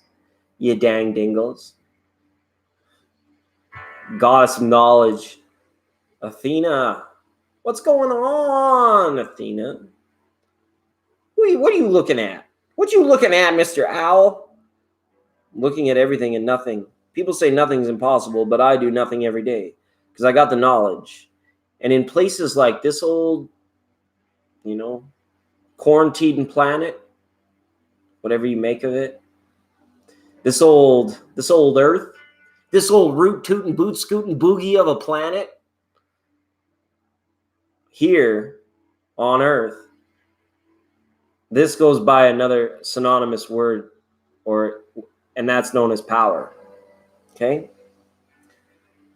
So for Pisces, your knowledge, I feel, needs balance. The owl's over there just on one side of her shoulder going, whoa, are you strong enough to carry me? Right? Stay Bob Marley again. Only the fittest of the fittest will survive. And this is mentally fit people, spiritually fit people, physically fit people. It's not saying that. It's saying, please find the balance that works for you and yourself, right? Okay, this is the point of the program where I say not a doctor, Pisces, because it's like, I want to share something with you for anyone that's Pisces. And it's the contrast of the food, the diet, the regimen through the awakening, right? Some people say, well, you'll never get to this level unless you're a vegetarian, or you'll always fart in public if you're not gluten-free, or whatever it might be, right? Those kinds of things where it's like they're streamlining their food so that it's only like And my new thing, Pisces, and what I want to share with you, because it was an entrepreneurial idea. And by all means, any of you in the chat room, then go take this idea. If you can, make $1 million out of it. And then remember where I'm working on the light ship. You having an audio issue? Am I too quiet? Hopefully can somebody let me know if they can still hear me? Are we okay? Anyone? Okay, thanks, Tatiana. Okay, that kind of I got to learn not to pay attention over there as much, because it just completely blows things out of the water. Oh yeah, Pisces, my idea that I thought of you because of the innovation and the entrepreneurial thing. Okay, leading back to this knowledge and balance. It was called the contrast diet. So every time you eat something super healthy, you get a free ticket that says, okay, go have a cheeseburger. Go have an ice cream cone. It's okay, because people are doing this. They're streamlining their diets. They're exercising and working out like relentless, tireless dogs so that they can, live long and prosper, which is what I want for everyone. What everybody wants is what Spock said was to live long. And interesting how that came in. Right? And everything that's marketed to us these days are for those things. So when you realize that living long and prospering is more of a spiritual journey than a physical one, your mind and your body can become like playthings, right? And I'm not saying, I realize some food is bad for some people, and if you're trying to diet, or if you're trying to get more energy, you need these certain types of foods. But I was just saying, I had this thing with this contrast diet where I thought, hey, every time I did something very healthy, that's a free ice cream cone for this guy, or a free thing that they would tell you was maybe a bucket of French fries, or, a piece of chicken, whatever it might be. So take this knowledge. Knowledge is power. And then once you have knowledge working for you and you're allowing it to empower yourself, you're like an unstoppable force, Pisces. I would be really surprised if people would even be able to keep up to you in terms of the work you can do, the knowledge that you could drop. You could drop a ton of knowledge and people would be like, whoa, how did they know that? How did they know that? Boomerang effect. It's fun. See you. Right? So we'll get focused on that. Okay. For Pisces, and then we're going to get some tarot out for Pisces as well. Okay. And we'll have a time. Okay. I want to wish you all the best in all things. Peace, benevolence, harmony, joy, wacky, wild Kool-Aid style. Have some fun. Remember, this Gemini, and thanks, Barbara, for this, is it is really about this play. If you even need to do it in symbology, grab a toy, out of your kid's room, or one of your old toys that you've never parted with, and keep it a little bit closer, pull it out of a box and put it on display. So there's something there that can remind you of play. All right. And that sort of thing. All right. Just forgive the technical. We're just having a technical switch over here. Our producers have mentioned that there were audio problems. So I want to make sure all is all good. All in all is all we are. In the words of Kurt Cobain, right? Maybe there's something there. Now I just got cards flying. The energy is a jitter. It's a jitterbug. The jitterbug. Woo-hoo, jitterbug. Either that or somebody is really chanting, doing some voodoo stuff because they see me in competition right now. It's really hard. That's really hard for me to deal with. Okay. So stop doing that, please. Okay. I'm stop it now. No, but I want to wish you the best in all things, everyone. Live long and prosper. We just said it, right? Live long and prosper. I just wanted to share that idea of Pisces reading. Okay, let's see what we get up for Pisces. Oh, nice. Yeah. Water signs will not be ignored, okay? And a lot of it is due to the time that we're in, okay? Pisces could be in harmonious relationships at this time. It's a harmonious time for getting together with Pisces if you can keep up to them. Because I feel like Pisces is if you can't keep up, then I'm moving on. I'm going along with or without you, right? I love you, but you know what? I've got to keep moving, right? No, you're not going to be breaking the stride of Pisces anytime soon, or Pisces may find that they're not willing or not wanting to slow down unless it is for this particular like soulmate twin flame, Jenny, what Jenny is to Crafty and Crafty is to Jenny type thing, right? Where it's like they're not really wanting to slow down on whatever it is they're pursuing towards, okay? Because they know it's for their greater good. They know to put themselves first, and they know that love is the prize. Once you attain that sense of like, wow, I understand why love is important. I know what the benefits of having love in my life are, then there's no point in doing anything else rather than the pursuit of it. Which is why I think that it is very tough for Pisces, because of the depth of mind that exists for them. It is very tough because they can have very difficult times pulling themselves out of the things that no longer serve them, right? When you hear readers say, let go of things that no longer serve you, that this will almost always resonate for a Pisces, almost every time, okay? It's like replacing those old conditioned thoughts with the new ideas, and don't be afraid to use the new, even if they weren't your own, because it's all knowledge. It's the collective consciousness. Don't be afraid of even newer and deeper waters that we're asking you to go into, Pisces, in terms of collective consciousness, and saying it's all right. Even if you don't know who Perry Katie is or whatever might be going on, right? You don't have to be like completely submerged in like all knowing or be relatable to absolutely everybody. But at the same time, it's like if you're conforming to old existing paradigms, archetypes, stereotypes, anything like this nature, it's really going to be a year that's calling Pisces to pull out of that, to come away from it. Anything that is limiting to them, anything that is a distraction to them, right, is going to be is going to be affecting them very greatly. But Pisces is strong. They'll navigate through it. They swim better than most. They take their lumps, they move on. They learn their lessons, they're better for it, they're more knowledgeable for it, and they move on. And like I said, this feeling like the water signs through this time are like, it's almost like an interventions, even like putting themselves in there, right? Even if there might not be like overly like wanted, or they're revisiting something that doesn't need to be revisited, right? And that sort of thing. Okay. Can be very reassuring. And hit the dinger if you haven't already. Okay. Right. Okay. Try anything that helps you. Yeah, for sure. And big hugs to Pisces. It would be a very difficult June, right? Very tricky, right? Dang, dingo. Okay. All right. So that was Pisces. We did Leo and Pisces. So that's fun. It's a late night light shift. We're just working on the frame shift drives here, having some fun with our friends.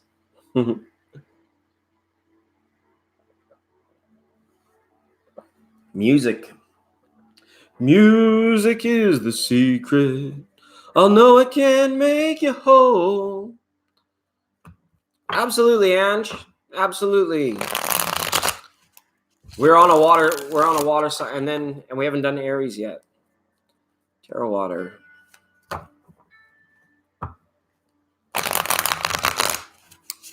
Hi, Chanel. Welcome to the jungle. Welcome to the jungle. We got fun and games. We got everything you want. Honey, we know your name. We are the people that you find, whatever you may need. And if you got the price to pay, well, then you can just Chanel C, feel free. Okay? That's what I'm trying to do. I'm trying to just lighten up the mood a little bit.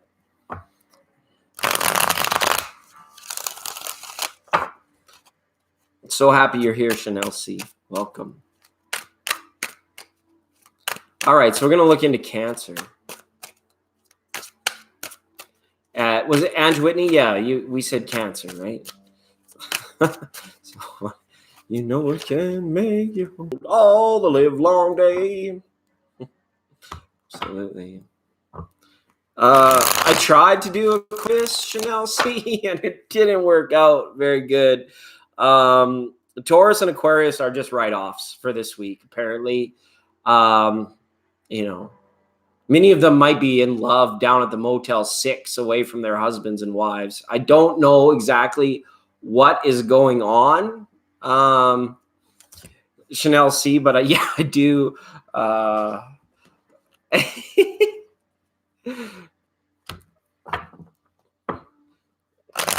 Well, there kind of is an Aquarius reading. It was like probably maybe a half hour ago, maybe at about 50 minutes. You know, we don't really, we're not a big enough channel to need to timestamp this crap. But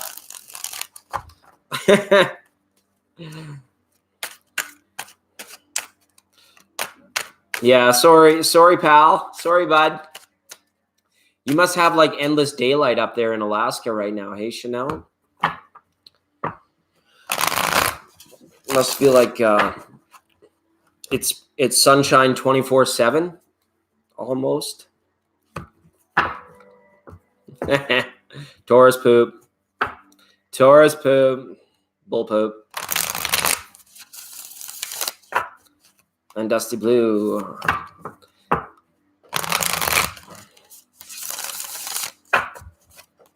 So yeah, thanks for being on the program. Thanks for connecting to the station. While you're tuned in, you will find many benefits. You can, put us on in the background. You can hold on your phone, and I can pretend I was Siri. I'm like, I'm your phone now.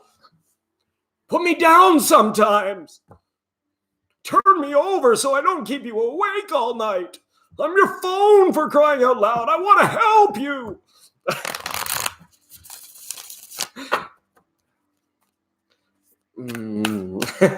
You imagine, many things you can do. You can light a candle. You can brew some tea. I am the river.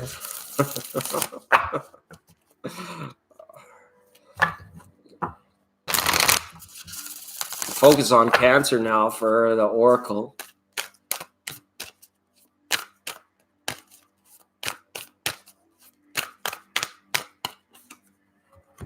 Okay. This is pretty. Goddess of flow. She's got like Virginia Creeper clematis in her hair. She's half woman, half plant. And that's okay. That's how we learn to flow. You said I am the river. Somebody said I am the river. Christina L. Exactly. I am the river. So how fitting for that. Because it is. It's about, because it's what rivers do. Right? Rivers don't run away. Rivers don't stand still. Rivers don't jump up and down. Rivers don't drop and give you 20. Rivers don't have to be to work by 9 a.m. Rivers, maybe Johnny Rivers. Help me information. Give me Memphis, Tennessee. This card is about flow. And Cancer, I feel that this is important because there might be some things that you kind of like you grip or you hold tight. And it's like, when you let go of it, it's not going to drop, but you'll just be able to flow away from it, And it might, even if you let go of it, it might eventually flow down that same river as well, right? But again, to flow, even in the river, you need to stay afloat, okay? You need to make sure that you don't give up, that you don't give in. You need to make sure that you're not stepping in there saying, I am the boss. I know what's best. I know this and I know that. This is more about the silent witnessing of all things. You may be involved in a lot of activities, a lot of getting her done, and a lot of taking care of business. Yeah, and a lot of modest mouse, for sure. But this is about not doing that. This is about the stillness. This is about the vibration. This is about the way of things, right? Said it before. You see how it works, don't you? The train moves, not the station. You got to stay afloat. You know, you don't necessarily have to swim your heart out, tread water forever, but you got to stay afloat, because the flow can be too powerful for sometimes. And Cancer, maybe this is what this is all about. This is what's been going on, is you may be finding it very difficult to flow because you're maybe not wanting to move that fast or at that pace for that particular time. And for some Cancers, it's very much like a reminder to stay in this, okay, in terms of health. Whatever you're doing, whatever, like if you're going out on a 5K run, a 10K run, Cancer, you know, or whatever it is that you're passionate about, that you do for your own peace of mind, your own well-being, stay in it. Don't necessarily push yourself. Don't be too hard on yourself if you're like, well, it didn't turn out perfect, or I didn't quite make it the whole 5K or the whole 5-mile run, right? I didn't quite, it's okay. At least you were there. At least you were doing it, which meant you were in the flow. Some of it's called being in the pocket. So if you got a hobby, an interest, an activity that you do it and enjoy it. Be in the flow of it. Don't be in command of it. Just be in the flow of it, right? I tried that earlier. I tried to read for Taurus. It turned out I had to read for Aquarius. So it's best not to fight.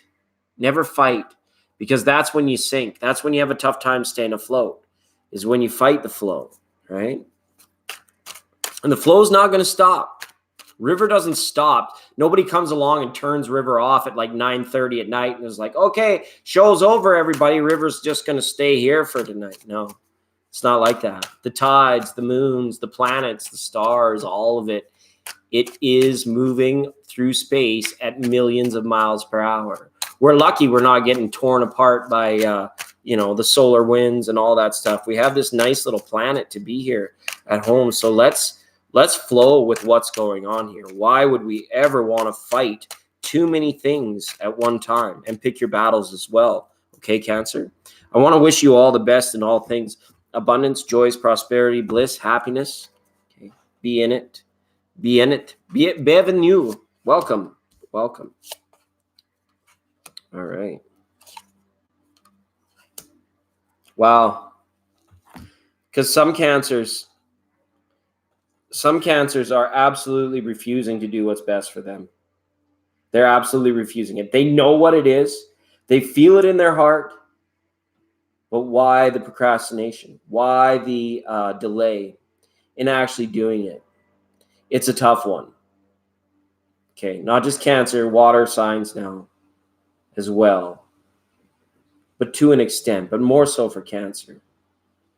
You know what needs to be done. You know what needs to change. You know what you have to do, and you know what it is you want. So this is the action point. This is the motivation is being choked out of a situation. Why the hell am I doing it in the first place? How the hell did I get here? How did I get to this point? I know I want to leave the city. I know I want to, do X, Y, Z. I know I want to go to Petland and pet the puppies, whatever it is. But I just can't do it. I'm not doing it. I just can't do it. I don't know. And for some Cancers, this is really affecting on a social level. Why are people not reciprocating? Why are people not understanding me, right?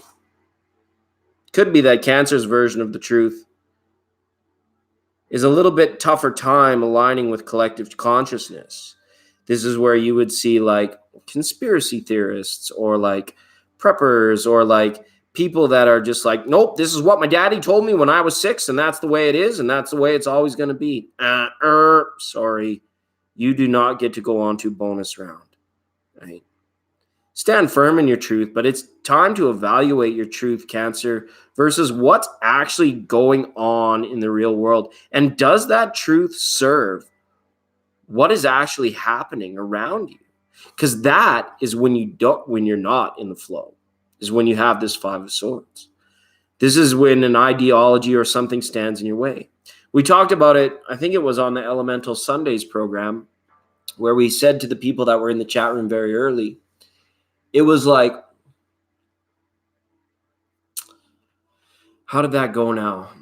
I'm sorry. This is happening a few times. Somebody's like, I don't know if somebody made a voodoo doll of me. It just keeps poking it in the head with a pin. Just trying to give too much backstory, I guess. Where we said, imagine a place that you could go where you never had to hear or talk about religion or politics. Wouldn't that be like a little slice of heaven on earth? You didn't have to hear about it. Nobody expected you to talk about it. You just wipe the slate clean with it. It's tough because we're in Gemini season, and this is about, for many of us that are awake, staying neutral and staying alert and staying safe and staying aware, which we all need to do.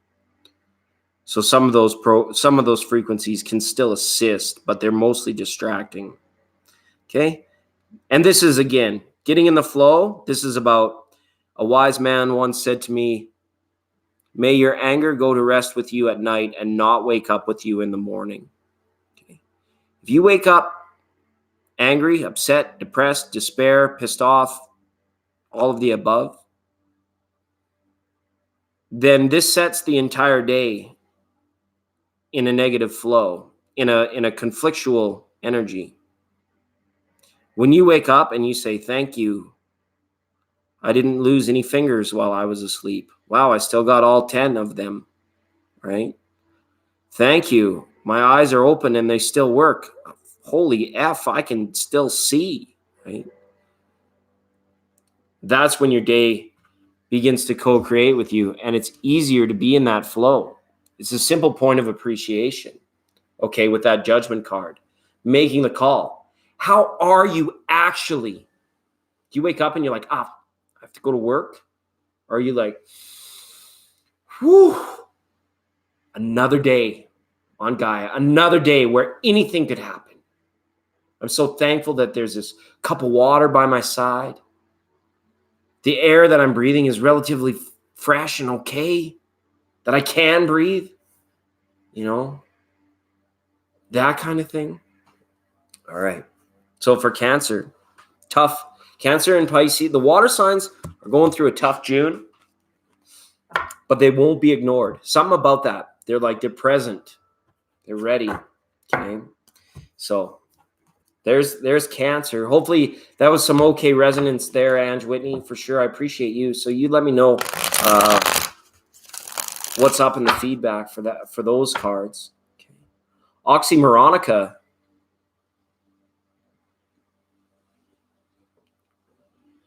Yeah, it's how does it go? It's like, it's not healthy to be a well-adjusted person in a profoundly sick society. I think that's another way that I've heard of that being said.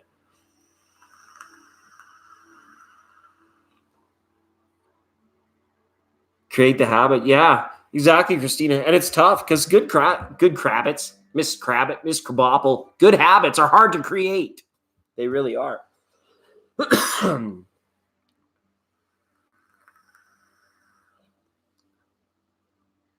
That's good. And it is probably just due to your advanced journey, Ange Whitney, for sure.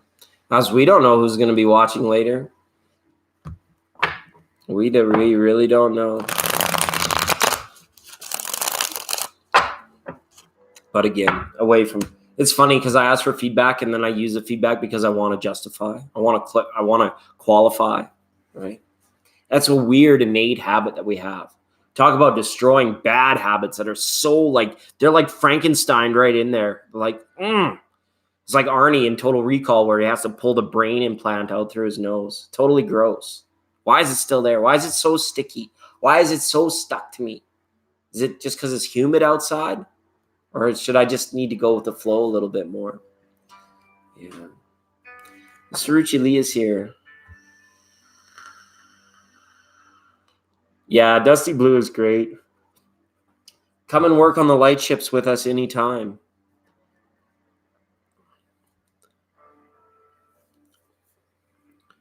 Connected to the tree of life? Oh, cool. I would say good vibes, brother. And thank you for the question. I appreciate you. Or namaste, as they say. If there's anything that I could kind of direct for you, it would be to Go from the tree of life and now begin to research the flower of life if you haven't already. This isn't it, but it's similar. There's things to be found in creation secrets through that flower of life and sacred geometry, free energy, light downloads, all the stuff we like to talk about on this program that can come your way. Your spiritual evolution, ascension process, the tree of life and the flower of life, and the importance of things like harmonic resonance and fractal geometry, because those are sciences that are becoming like quantum now. And as that catches up, we kind of go to the next step as well, because we have those harmonic resonances and those sacred fractals in our etheric, right? Our fifth element. And so the movie with Mia Jovovich and Bruce Willis, The Fifth Element, where they discovered love was the first element. Remember that one? So we have fire, earth, air, water, and then we have that fifth one known as the etheric. Right? And this is your energy field that's around you all times. Right? And you listen to some spiritualists, they say your spirit's not necessarily in here. Well, some of it is, but some of it is just right out here, all around you. Right? So if you're feeling deeply connected with the tree of life, do your research on that. Hit up some Google searches on the flower of life as well. Kind of. Your aura is like the color of it. Yeah. But there's infrastructure to it. There's like, the etheric is like a canvas, and then the aura is like any kind of like paint on the canvas. Yeah, like the pattern. It's kind of how I see it. Yeah. And that sort of thing. So, and remember, when we're traveling through the Ds, the 1D, 2D, 3D, 4D, 5D, anything lower than a 3D, just be very careful there. Okay. A lot of people say, I astral project. I love to astral travel. But you can do that in 2 and in 5. Okay.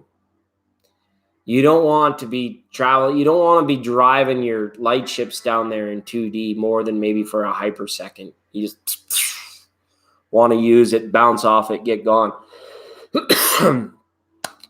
Because you'll notice when very woke, very spiritual people talk about things like the etheric and the astral, they have more of a reverence for it.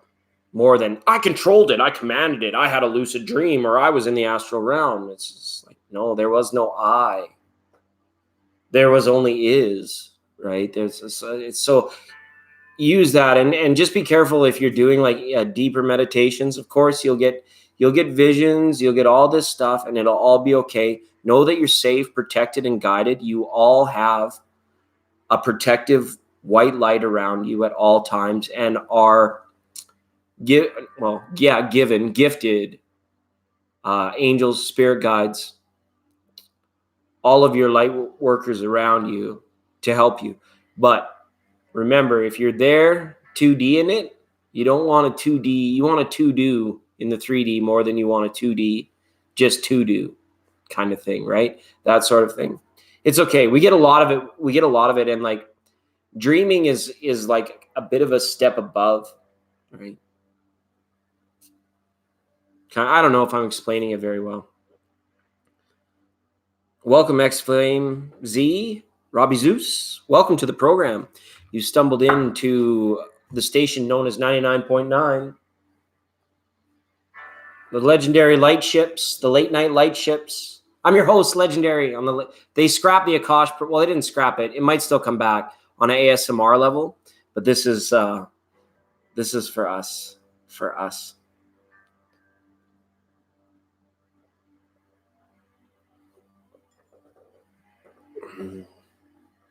Right?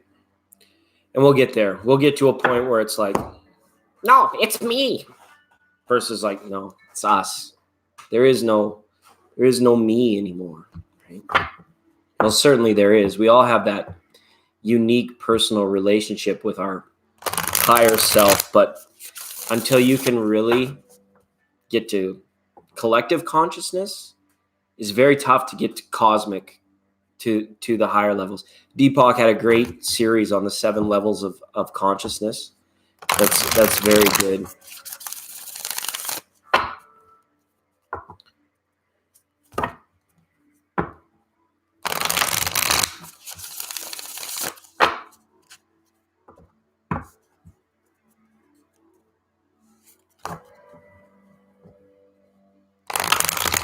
Absolutely.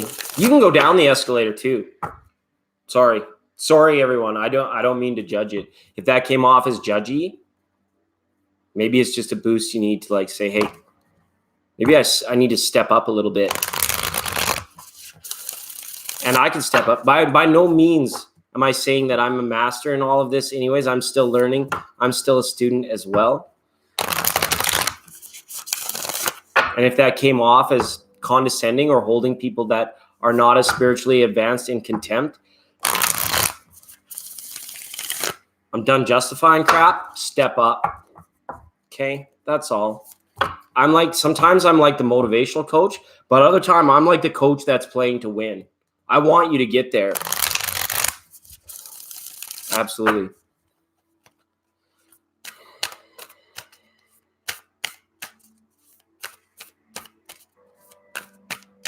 Thanks, X-Flame. I appreciate that.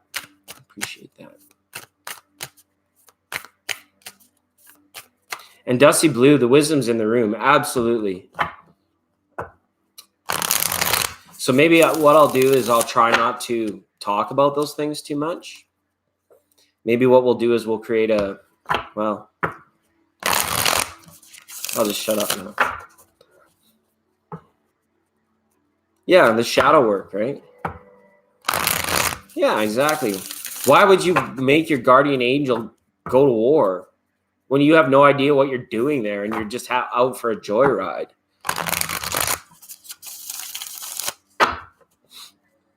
Hi, Serena Del Mar. You need some wisdom? Okay. And to be honest, everybody that was in the room, that was more of just like a chat I was having there with good vibes, brother. So, so we weren't really reading or intuiting really anything there. So, but again, so I wanted to do the weekly reading because it's almost to a point where it's like, I want you guys to be well. And if I'm not assisting in that, then it's good that you give me the feedback that I'm not. It's good. Yeah, I guess. Yeah, that's right, Dusty Blue. I appreciate that. Okay, what sign are we doing next? Anyways, what the hell? See, that's why I shouldn't do it, because we're like... Or maybe I just need to put a big piece of tape over the chat and then just be all crazy and not even have to get distracted by any of you and go fully unchained. How would that be? You like that? That'd be But no, I want to be a part of it too, right? And we all want to know more. And I'm not saying that by any means I'm a master. I just, do your own research. That's the other thing everybody always says. Do your own research. Oh, Steph Z, we did Libra already. We did Leo already. We can do Capricorn. No. Absolutely not. And good vibes, brother. I think we just did Cancer as well.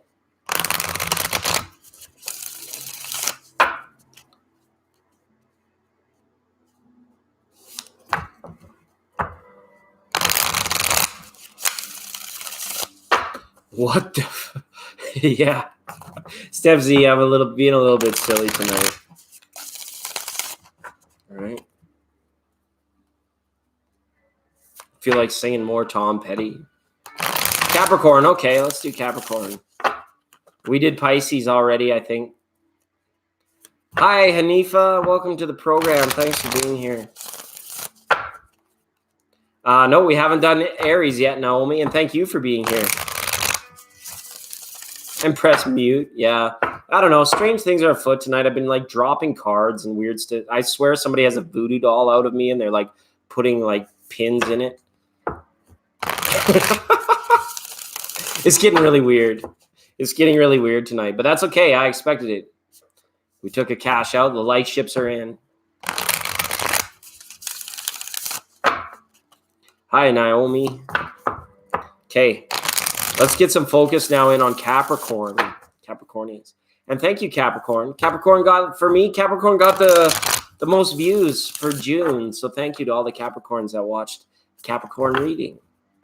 Special shout out to you.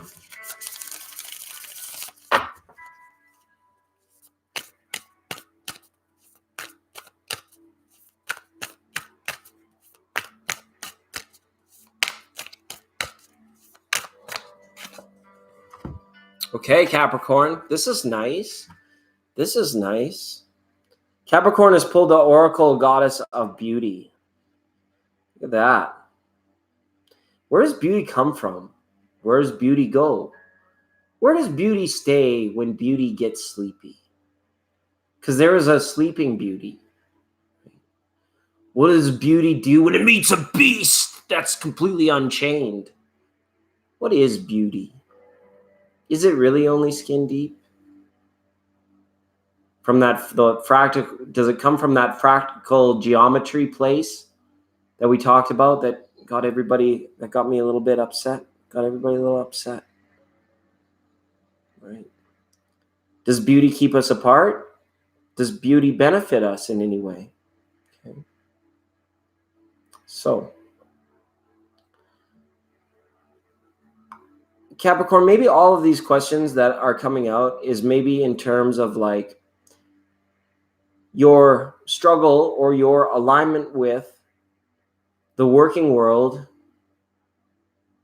and how we respond to beauty, okay? Whether it's beauty in nature, okay? Whether it's beauty in another person, whether it's the beauty of synchronicity sometimes and how it all works well together. You may be aligning or struggling with issues of self-esteem,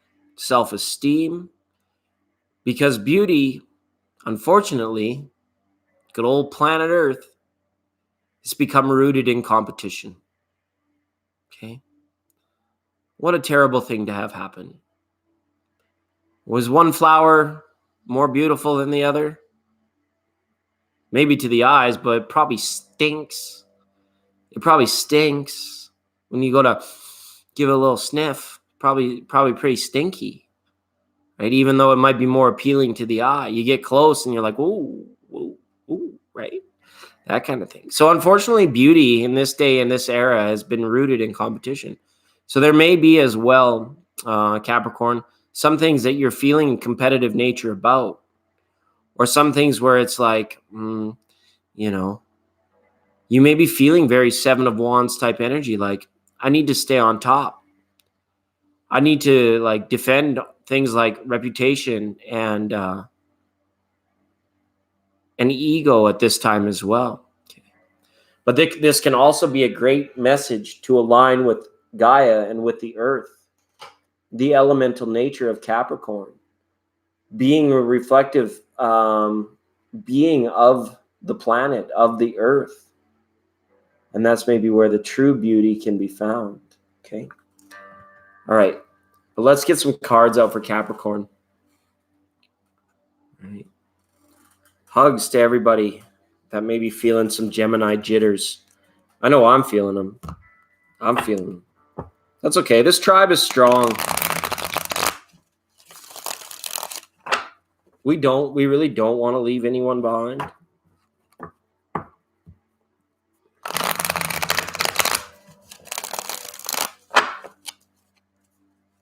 But it's weird. I guess I always say I'm not very empathic, but I am to a degree. So I do get those feelings, It's intuitive as well. I know when someone's in there and they're just meddling around, they're just messing around, they're screwing around. I'm attuned to it, right? But it's okay. We'll work through it. We'll work through it, everyone. All right. Getting ready to cut the cards for Capricorn now. As soon as we get all these flippity doodahs out of here, holy moly. What's up with the cards are jittery tonight too. Do the jitterbug.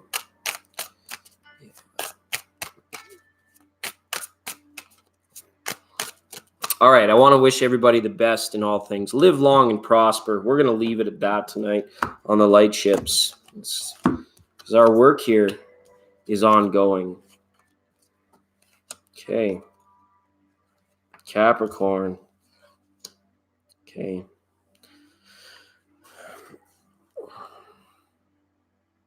Six of Pentacles up here. Something needs to change in regards to your pursuit of happiness, I feel. Someone has been far too supportive of Capricorn, or Capricorn has needed to be far too supportive of somebody else. And there may be a little bit of even a loss of beauty, because it's like whatever it might be may no longer seem worthwhile, seem rewarding, or seem reciprocal enough. It's almost as if we need to kind of like actually turn our backs to something here that is not in our best interest, but we've been pushing through, we've been desiring to see it through, and maybe to a fault, or to an extent of at fault. Because there's something here that lets me know that whatever is being gifted or being offered here is not being supported on the back end. It's actually like somebody like could be enabling Capricorn, or Capricorn could be enabling other signs through this month as well in terms of relationship. Okay. The card of Tower is up here. And it's finally going to happen for Capricorn. It really has. If it didn't happen on the Scorpio full moon that happened just prior to this new moon, the strawberry moon that's coming up, and with each passing moon, it's going to get trickier. It's going to get tougher. And if Capricorn, again, this message comes through, if you're in a situation where you haven't received just rewards, or gotten what you deserve out of a situation, the longer it goes on, the sweeter or the more illness it's going to become. So if you know that like there's a debt due or something like that, you need to start paying that down, right? Or if you've been working hard and nobody's been showing you respect, or you haven't been acknowledged for the work you've been doing, the longer it goes on, the sweeter it's going to be, or the more difficult, depending on which side of this plays out for you. But it is going to change. This is like things like the status quo, or the same old, finally changing, finally not being the same old anymore. This Tower card is about repositioning, repurposing, and reestablishing things, okay, which Capricorn could definitely be doing at this time. But I feel that there's no support on the back end. Something's going on here where it's like support systems are being torn down, because the Queen of Wands is being affected by this Tower. Now, typically that's a fire sign, right? But it could be anything, or it could actually speak to an entire system of support, or a community of people. Okay. She brings many with her when she comes. Okay. So with keeping all that in mind in regards to beauty, right? Sometimes you have to be an acknowledgement, because when we start to label things as beautiful, that's when other things can become ugly. And or if we sort of say like, that's ugly, that's when we can really align with the things that we really like, that we really enjoy, or that we really don't want to write into our experience for this time or for next time. Okay. And Capricorn, you're pulling away. You should be pulling out of harder times soon. I feel like desire and the need for validation through relationships is easing a bit for you, where you're feeling more centered, more about the self-love. But whatever's been going on in the external environment for Capricorn is about to change dramatically and drastically. So it's dramatically. It's going to change dramatically. And that's okay. I just see you Capricorn turning their back on something and finally saying like, enough is enough. I've given this too much credit for too long. Okay.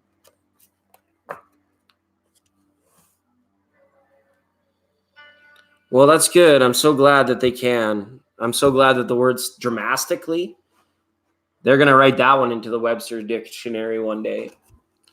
Absolutely, they will. That's why I said, if I ever give you guys a great idea, I want you to run with it. Take credit for it. And you can always kick a little funds back to the light ship if you need to. But take the inspiration and run with it, because I want to stay the legend. I want to stay the legend. Working on the light ships behind the scenes. Okay. Hi, Deanna. So, and you know what? We're such a small little band of gringos hanging out here in the desert that we don't really even do things like timestamp or like anything like that, because we're just a bunch of very benevolent, happy people. So unfortunately, no.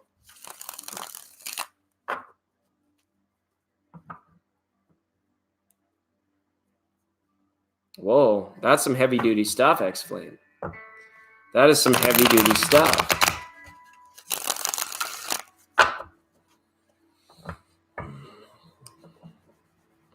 And welcome, Deanna.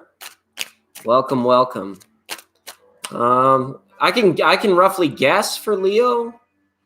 Runt was there for the Leo reading. How long ago was that? Maybe like half hour ago, maybe like 125-ish. If you're searching for it, Leo was between Pisces and who the heck? Oh, and the botched reading for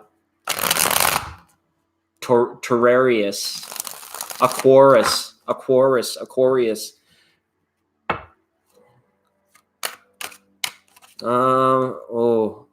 I don't know if I'd be able to like go there into that part of my mind. Should I stay or should I go now? Bum, bum, bum, bum, bum. If I go, there will be trouble. If I stay, it will be double. Okay, Deanna, what I could say from an 8 is this. Remember to take it easy. Remember that the sun's going to come up tomorrow. You're going to have all your fingers, all your toes. You're going to have the breath inside your lungs and the beat inside your heart.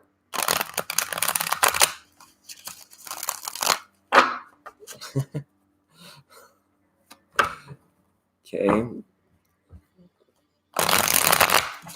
And Pisces, I talked about that silly diet thing that I do where every time you eat something healthy, you get a free ticket to have a cheeseburger or an ice cream cone. Because we do all things to live long and prosper. But we who know that happens in spirit, the mind and the body become playthings. And Pisces falls into those water signs where it's like, there was an 8 of swords and a 6 of swords there. Pisces was like moving forward, making their presence known. That's how I remember now. Okay. Leo was 1 hour ago. Oh my goodness. Goodness gracious, great balls of fire. What was that? You shake my nerves and you rattle my brains. That kind of love drive a man insane. You broke my will. Oh, what a thrill. Goodness gracious, great balls of fire. Okay. Oh, thank you. I don't even know how many signs we have left to do. I should have been keeping track. I got all these little matchbooks. So there's like Cancer, done. Aquarius, right off.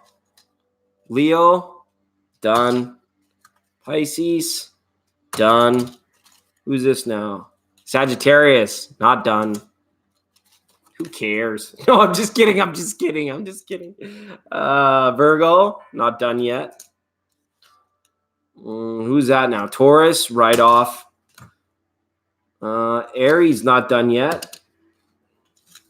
What else we got? Scorpio, done sauce. Gemini, not done yet, interestingly enough. Libra, we did them at the start. That was great. And then who do we got here? Capricorn. Just finished Capricorn. Okay, great. That means we have Aries, Gemini, Sag, and Virgo left.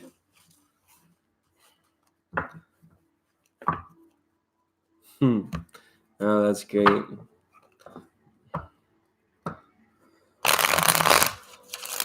Well, thank you. You're funny and handsome too, Deanna. I know you are, but what am I? I know it feels weird to call a lady handsome, but You wouldn't recognize it in me if it didn't exist in you. So that's kind of like when the kids say, I know you are, but what am I? Okay, X-Flame. Thanks for the like and subscribe. Appreciate you. Appreciate you. Hi, Naomi. Oh, gee. Hopefully my song didn't scare X-Flame. All right, so Sagittarius, Virgo, Gemini, or Aries. I think somebody was voting for Aries.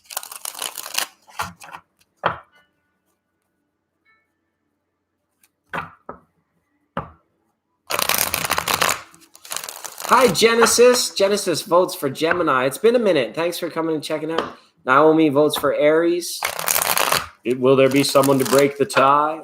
Will there be someone to break the tie? You can pick them out of a hat. Thanks, Christina L. Appreciate you for being here in moderation.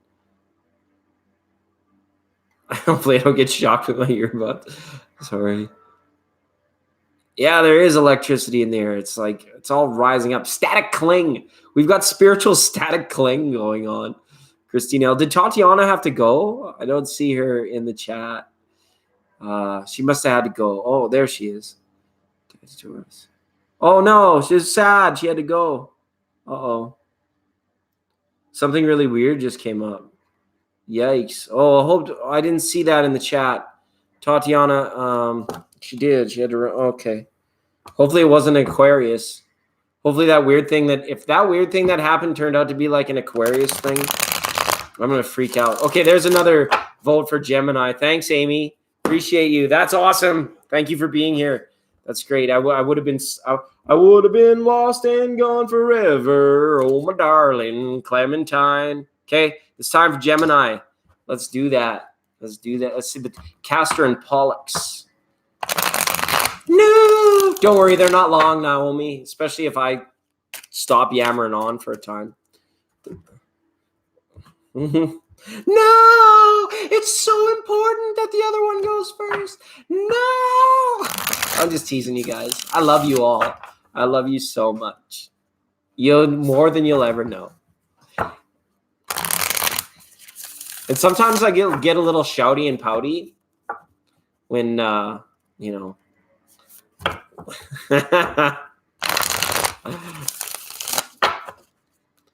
Absolutely. Reading for the signs is fun. And then I feel like I don't get distracted or as affected by the energies.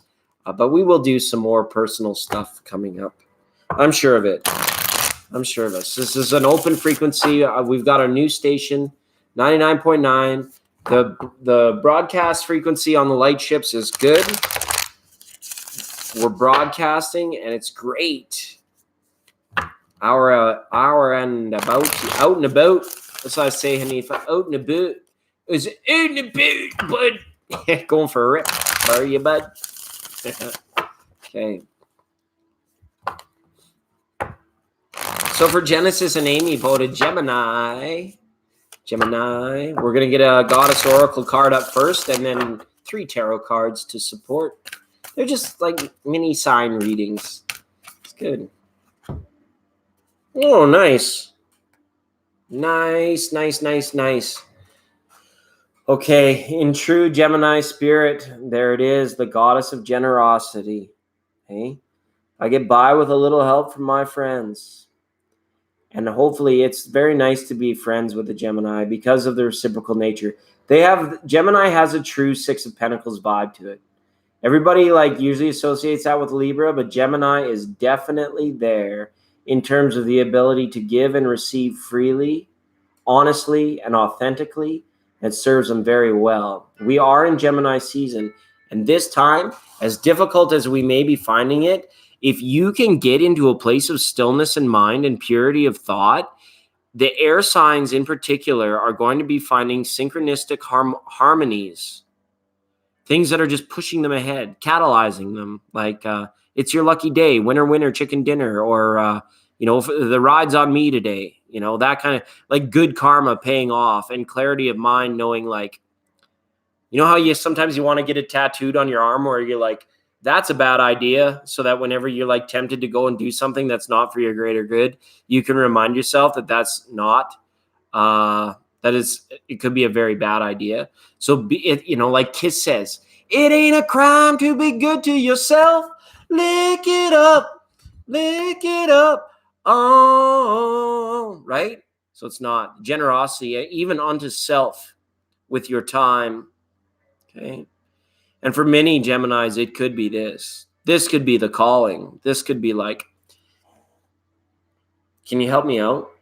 And it's like, you might not even have to think or remember a time where it's like, do I owe this person anything? Or where's the balance between me and this other person, between Gemini and this other person, of who owes who what? It's almost like it completely flies away with those important business papers. So, with Christopher Robin's important business papers, they all blow away, right?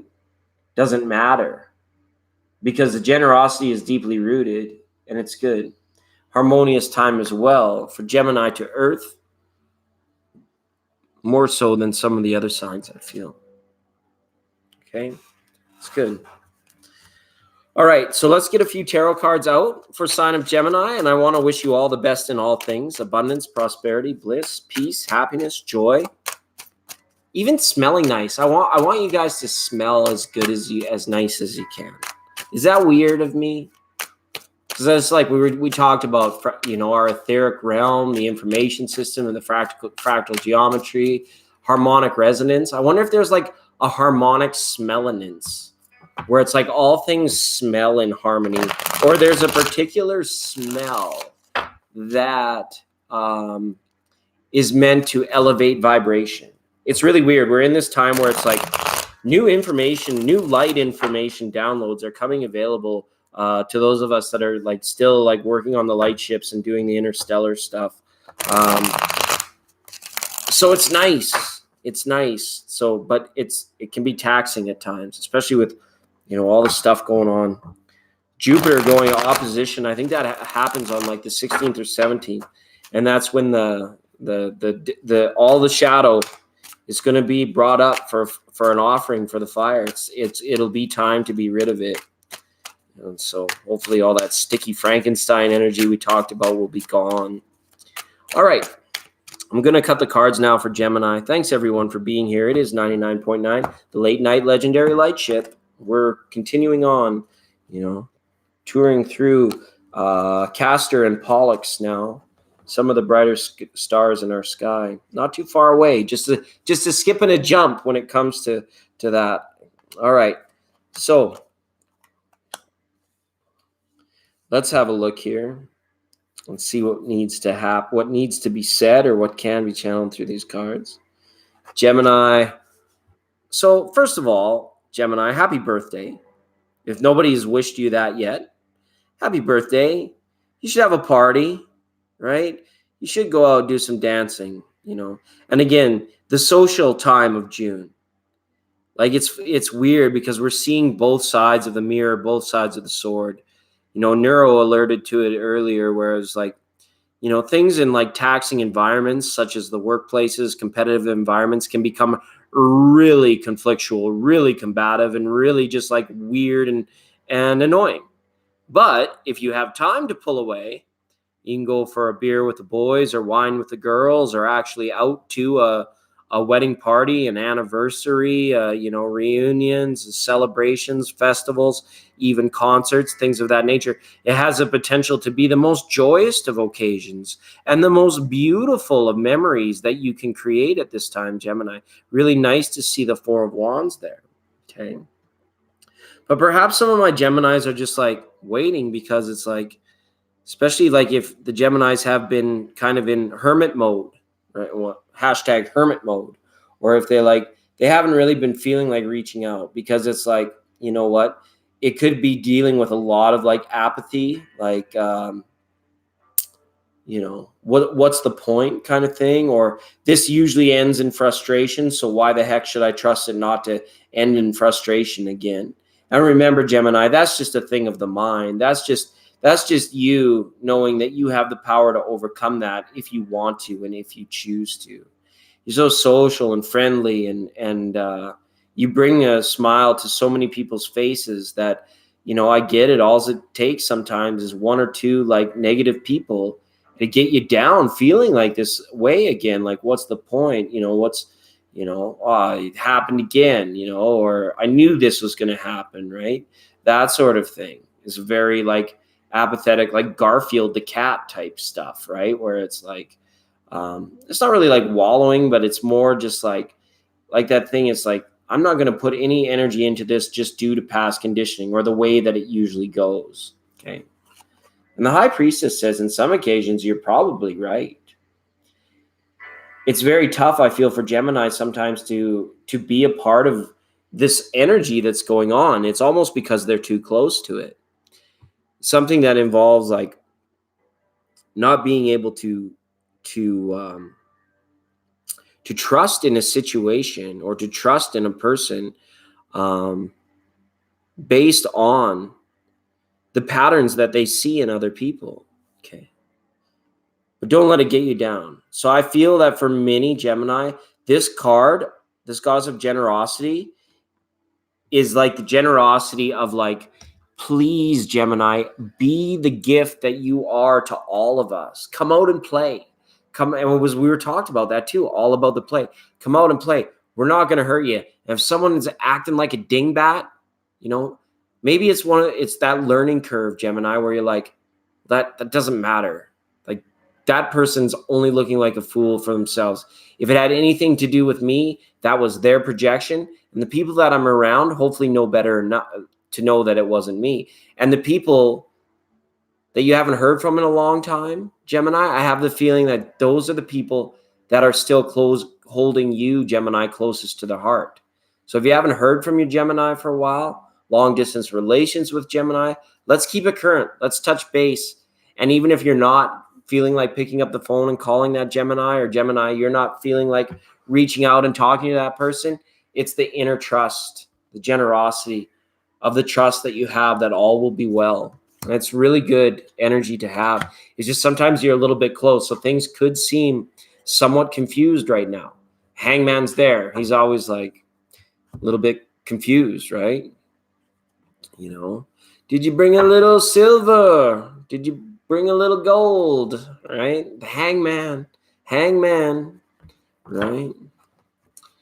And vibrations higher than adults. Such a lovely child. Ooh, child, things are gonna get easier. Ooh, child, things are gonna be brighter. Okay, we can. Nobody says we can't. It's 99.9. We're running low on the thank you water. But thank you water. They're sponsors of our program and of this station, 99.9. Remember, when you think water, think thank you. And then it will be super refreshing to be in appreciation. It always is. Super hyped. Okay. Wow, Naomi, 3 cups of coffee in 2 hours? You're buzzing, cousin. You are absolutely buzzing, cousin.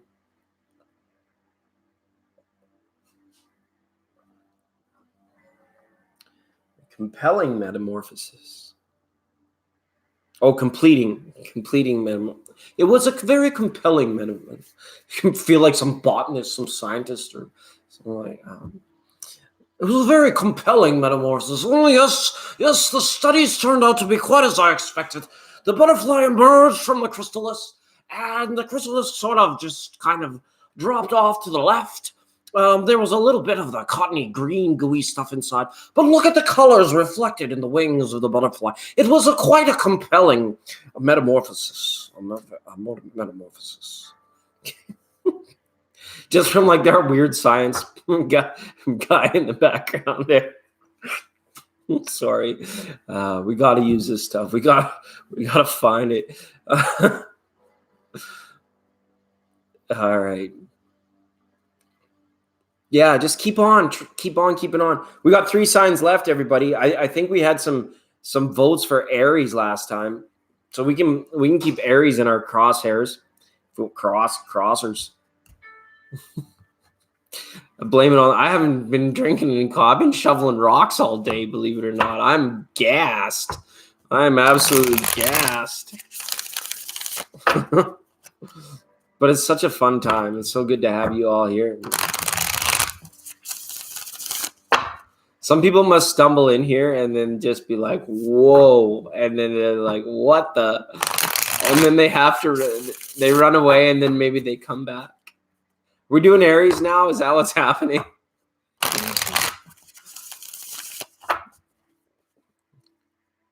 Because we could do Aries next if you guys want to do Aries. Christina's hyped for Aries. Okay.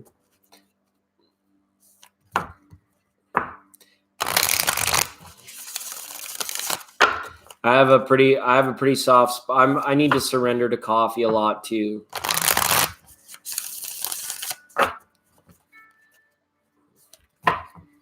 So it's going to be Aries, and that'll be good. That'll be good. With endearment. Beautiful. Well stated, Dusty Blue. Well said. Like Marsha. Aries. Wow. Came out twice. Okay. Aries got it as well. Generosity. Now the feeling from Aries as of late,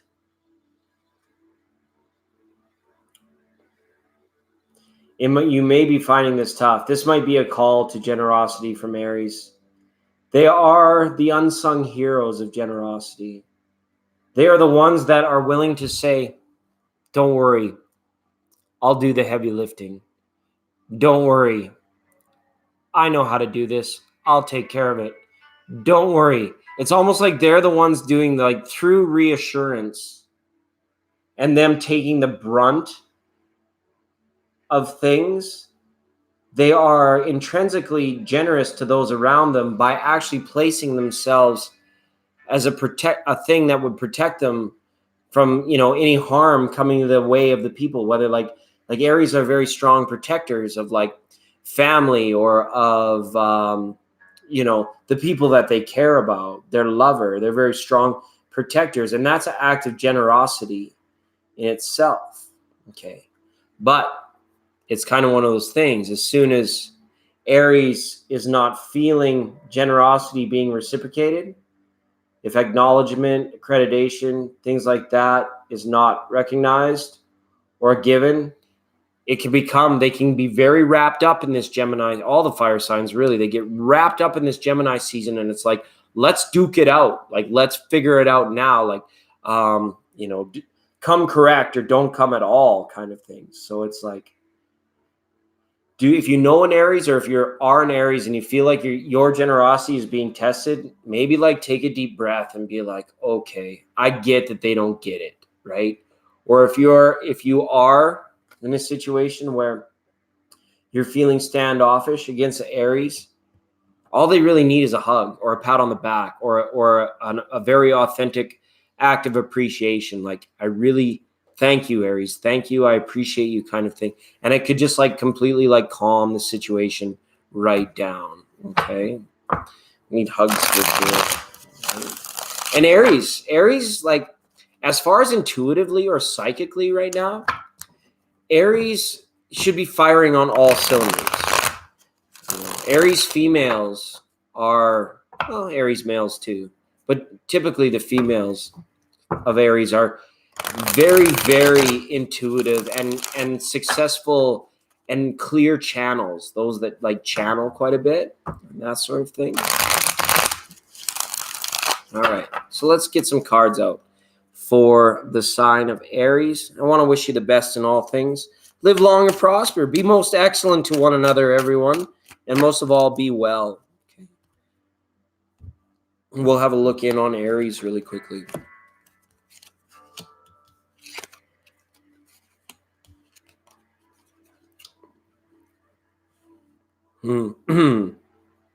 Yeah. I feel like Aries could be a little bit upset by something, or they could be realigning their trusts and their alliances through June and through like the summer solstice time. Who they actually wanting to be spending time with, Who actually deserves Aries' help, Aries' generosity? People that are not deserving, Aries will be quick to, I feel like, maybe cut out of their life, to maybe say, sorry, we're closed, come again, or I'm done. I tried helping you. If you can't stand up here and realize what you need to do, Aries is done stepping out in front of you, taking that, slap shot for you. They're done because they're tired. And it's very clear and evident to me through that Four of Swords and through this Eight of Cups that Aries is feeling tired. It's not butthurt. It's not chapped. It's not angry. It's just absolute point of exhaustion with things that have been pressing, things that have been, taking up too much of Aries' time. There's very little balance. We got 5 on one side, 3 of another. They're all stacked up. Everything seems so fragile. Aries is tired of holding it all up, holding it all together, tired of taking the lead. Maybe they need to sit down on the bench for a little while and say, I'm sorry, I've stood out in front of you for so long. Now you've got to actually take control of something or take the reins on something, because I'm tired of fighting this fight. I'm tired of walking this walk. I'm tired of doing this gall dang dance. Okay. And air signs need to be a little bit careful around Aries. There really is a potential for like conflict and weird stuff going on between air and fire right now. Okay. It's explosive energy through Gemini season. And Aries might be having a tough time getting their head around why people can be the way they are. And it's not like holding them in contempt, but it's kind of similar to what happened with me when I was talking about the 2D versus the 5D. People got upset, right? I wasn't holding the 2D in contempt. I was just saying, like, we need to be aware. We need to be conscious co-creators. You don't want to just run around being a co-creator without any experience, like the Princess of the Page of Pentacles here. This is you deal with heavy stuff here. You don't want this to be a 3 of Swords energy. You don't want to be manifesting bad or weird things in your life because you're just like, saying things because you don't understand, right? It's like when you believe in things that you don't understand, superstition ain't the way, right? That kind of thing. So, So Aries, little heavy, heartfelt. That reading for Aries as well. Very, so it's like, yeah, Aries needs a hug. Yeah, a pat on the back. Okay. He's an Aries. Mm-hmm. That's awesome. Just catching up with the chat for a second. Plus fire.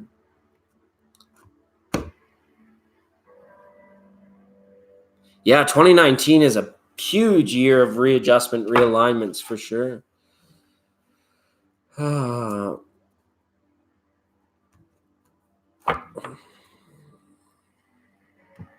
Feeling a little numb and disappointed with some people in my life. Well, you know what, Naomi? That might not be the worst thing. A weird funk and being a little numb, it's actually like kind of letting me know that your intuitive centers, lower Tao and your third eye area, your intuitive centers are probably like actually sorting things out for you just past your awareness. And it's actually might be leaving you feeling a little bit numb or a little bit confused or anything like that.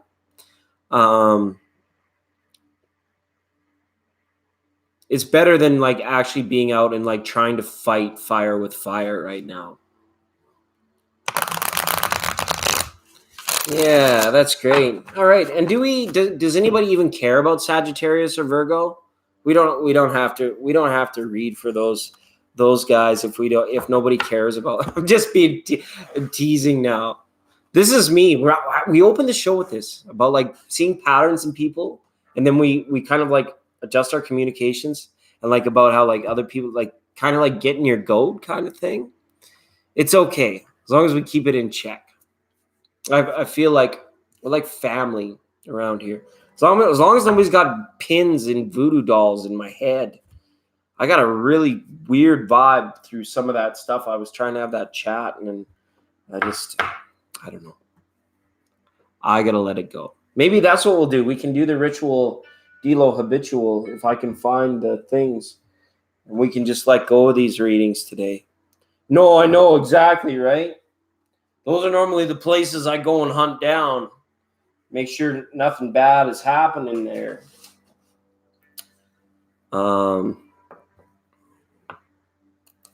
It's tough, right? You got to like take this little light of mine, I'm going to let it shine. Okay. You gotta find out what it is sometimes though.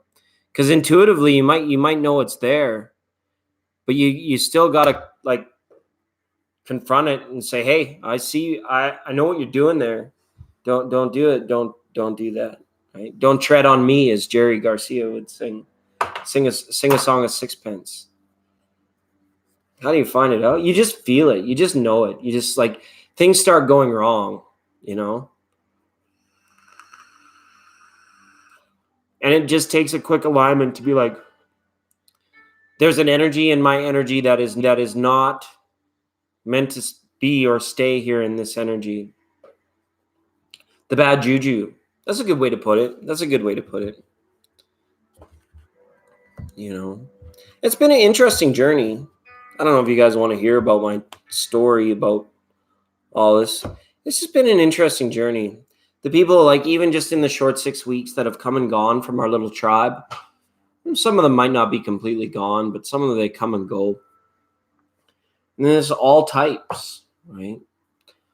All types of interesting people. Everybody, a lot of people, they have a sore spot where it's like they need some healing. And you know, this platform of YouTube is a place where many people turn just out of convenience. You know, what can I do right now? What can I do that could potentially help me and would still be entertaining at the same time? So that's kind of why I'm really addicted to coming in and doing the live streams for us, because we get to connect people like Christina and Dusty Blue to other people that have like really things that they need to have healed. Because with the wisdom being in the room, the right message doesn't come from the goofy guy on the screen. It will come in the chat. And I love having the chat open for you guys when we can. Very much so. But some people have come and gone, and you know, it's for the best. It's for the best. And you don't have to stay long. You can stay as long as you want. And we're like the hotel. We're not like the Hotel California. You know, you can stay as long as you like, and you can check out whenever you like. You know, that kind of thing. You know, some energies have been very heavy. Just like some of the benevolent wisdom that comes and stays here is very awesome. Some of like the trickster energies have also come, and they actually stayed a lot longer than I thought they would have. You know, it's different than trolls. You know, you've chat room trolls. It's different than that. And Soul Illumination did a great program about that in real life. How people will come and they'll stay, and they'll fit right in. They'll chameleon. They'll seem supportive and everything. But there's just this something weirdness going on behind the scenes. Yeah. It sure is. I'm really interested to know what happened to Taurus and Aquarius. I feel bad for Chanel C. She came in, she's like, where's the Aquarius reading? I'm like, there wasn't one, because was the Taurus one. Really fun stuff.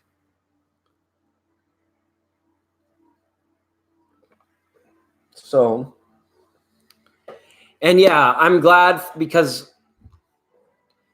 like everyone, a lot of people know how to play guitar. Some people are really good guitar players, right?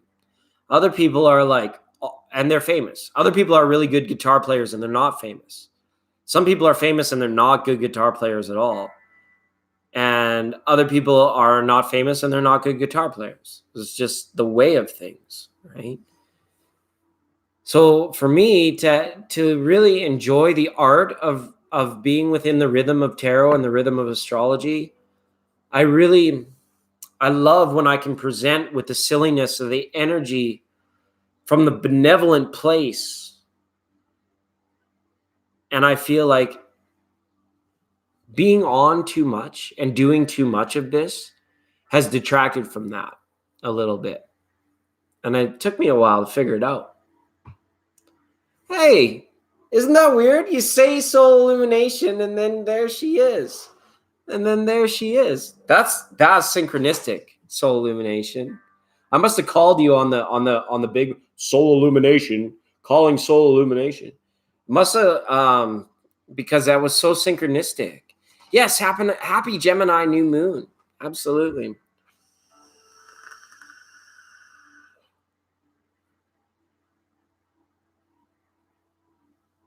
Stumbled on me by chance.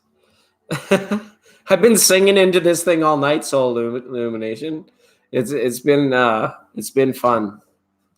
We are connected. Soul tribe. You got the soul tribe with soul illumination. Over here is the legendary tribe where you can just remember where we were when it happened. I was telling the people soul illumination. Sometimes I have really good like Piscean innovative like what do they call it?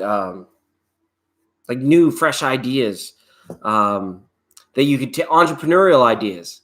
And I say anybody in the room that hears this and wants to run with it, go for it.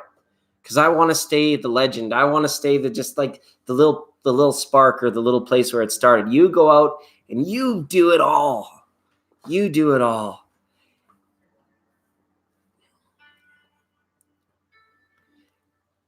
It's just so nice when that, and it was some beautiful vibes. It was 99.9, the legendary light ships. You know, we had some fun stuff going on. We read for the signs tonight, soul illumination, because I was so tired. I was shoveling rocks all day. And so I was pretty tired and I didn't want to do Q&A or connect. So we connected through the signs tonight and it had a nice vibe to the program. It really did. So thanks, Naomi. We even got a piece of the frame shift drive out to show the people we're working on the light ships. We're keeping it going.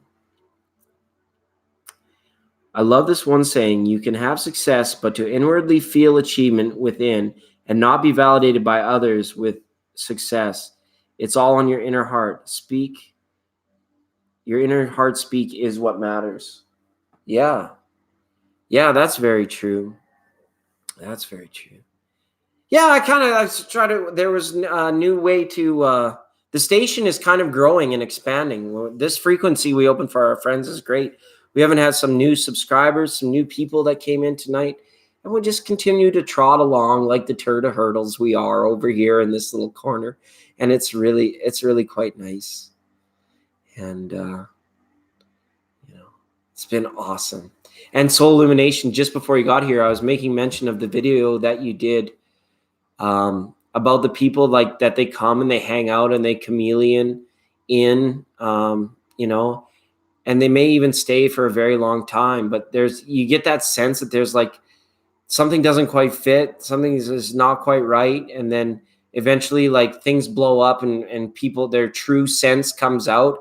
And then you realize like, wow, I've been seeing through that person for so long, but you never want to be the accuser to be like, it was you, right? And so it's very tough for us.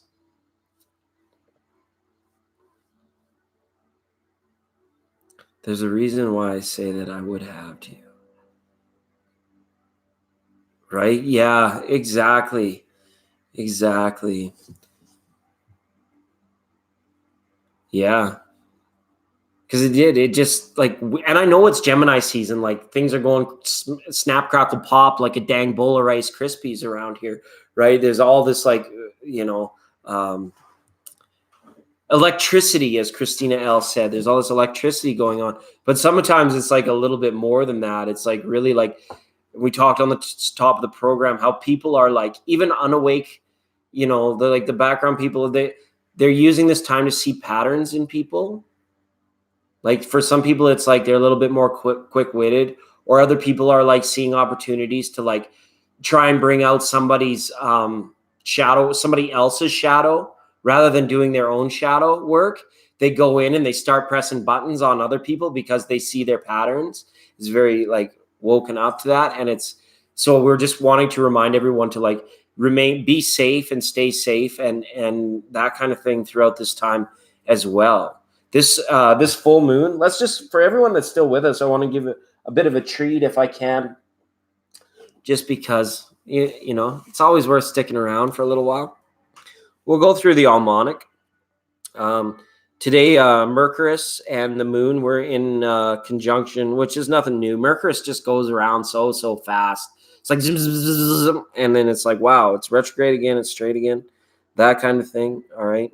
And then Mercurius, I call Mercurius, Mercury and Mars are doing this little dance around each other. So we're going to see a lot of like very assertive, forthright energy. We talked about the masculine energy that is kind of pushed through this new moon. The reasons for it being, coming into balance, the shadow work that's getting done right up until I think is it the 17th? No, it's earlier than that. The 10th, where Jupiter goes at full opposition, and all the shadow work will be ready for the flame. And hopefully we get a large clearing of energies around the 10th is what we're looking forward to. Okay. Yeah. And then other than that, we got Mercurius and Mars riding each other's coattails a little bit and making things like, I want everybody to like gear down. We're like kind of like on a plane that's hit a pocket of turbulence. It's windy, it's bumpy, it's going to be rough for a little bit, and that's okay. Then Jupiter at opposition, then it will go conjunct with the moon on the 16th. We'll get a good look into things. Should be a very intuitive day for many people. Probably see a lot of live streams and very intuitive uploads around the 16th, 17th, 18th. That stuff is also known as the Ember Days, because we've been talking about the solar, people call them solar flares, but they're really what is known as the solar winds being active on the planet in certain areas for us. Pluto, we get a conjunction with Pluto and the Neptune on the 19th, so that could be a lot of fun for mysticism. And then the big one, Neptunus, or just Neptune. I put us because it's for all of us. Neptunus goes stationary, stops on a dime on the 21st, which is on a Friday. And before it begins its retrograde cycle, I mean, it's rhythmic. It's nothing like deeply like huge here. The moon's nodes are like causing the, you know, it's weird how they timed out with like the Gemini season and like the contrast, the opposition, one become two, the yin and the yang, very important for us to be an acknowledgement of through that. Okay. And not much else, you know, other than that. That's summer solstice, that 21st, that Friday. It's cool. It's National Indigenous Peoples Day. So National Indigenous People Day, summer solstice, and Neptune is stationary all on that longest day for us in the Northern Hemisphere, or shortest day in the Southern Hemisphere, if Yvette is here, on that day. So it's a lot. And then that's finally when we're going to be cusping out of Gemini into Cancer, much like, what is it, like Mercurius is doing now. Okay. So just a little bit from the guide to what's the rhythm of astrology that we can be feeling coming up. Yeah, I tend not to be too exact in my astrology, because it's like at some point it becomes just rehashed, regurgitated. But I've learned from some very beautiful astrologers on YouTube how to keep it very rhythmic, how to allow, because one of the signs picked the goddess card of the flow, right? So it's like when tarot and astrology can flow, you know, they can be more of an effective talisman or a guiding push in the right direction, rather than when we're just like regurgitating old information, like, you know, Mercury retrograde, everybody's not going to be able to send an email, or, you know, it's 5 of Pentacles, you're left out in the cold, you know. And I've been a bit that way that tonight, and I don't know if that's just me, if I'm coming from a not as centered of a place, but I'm really got to a point where I am a little, not, I guess fed up is the word, with just the lower vibrational dances passing off as the real deal, I guess we could say, you know. And it's not that, you know, anybody that says those things is any less of a person or any less deserving of love or anything like that. It's just me personally in this season. And I'm not saying that I'm a master of anything. I'm still like trying to struggle to get out of kindergarten and into first grade. But it's just, I feel maybe just becoming part of like, not our tribe, but the larger platform community. I'm like, wow, there is some really abnormal things going on. Strange things are afoot at the Circle K. We can put it that way. Okay. So anyways, that was just my little jargon of a rant there that, you know, bonus time. Naomi, are you here or do you have to go? That's okay. Yeah, sure. Because it does. It comes in the moment. Think about it and gone. Like a wave. Right?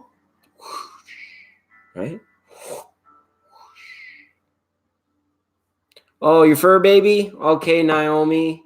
Thanks for coming and chilling with us tonight. It was a fun, hey, just a nice little program, 2 hours, 40 minutes. We read for 8 of the signs anyways. We tried to read for more, but poor Virgos.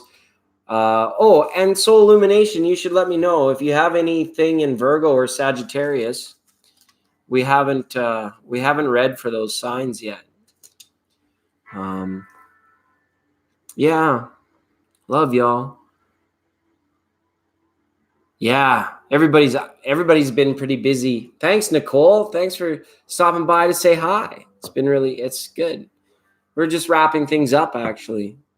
We opened up a little frequency for our friends in the chat just to come and jive. I was telling everybody I don't want to come on too much because I feel like the content has lost an edge. I feel the silliness and the fun and the humor factor slipping away from these videos, and it's because I've come on too much.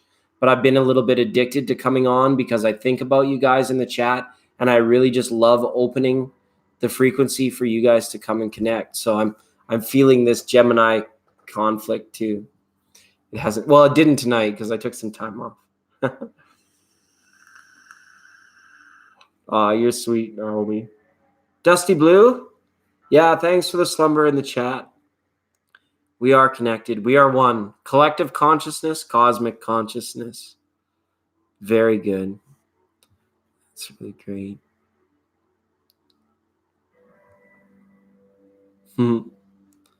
Sweet dreams, Naomi. And in Dusty Blue, yeah, and Dusty Blue, have sweet dreams as well. Take your little fur baby for a walk. Hopefully it's a nice, beautiful night for you. Hey, Nicole. Chanel was here earlier and I was asking, it must be pretty much just daylight for you all the time that far north now, hey? Where it's like we're at solstice. I mean, it's 11 o'clock here and I still have a bit of daylight. I still have daylight or twilight. It's quite wild.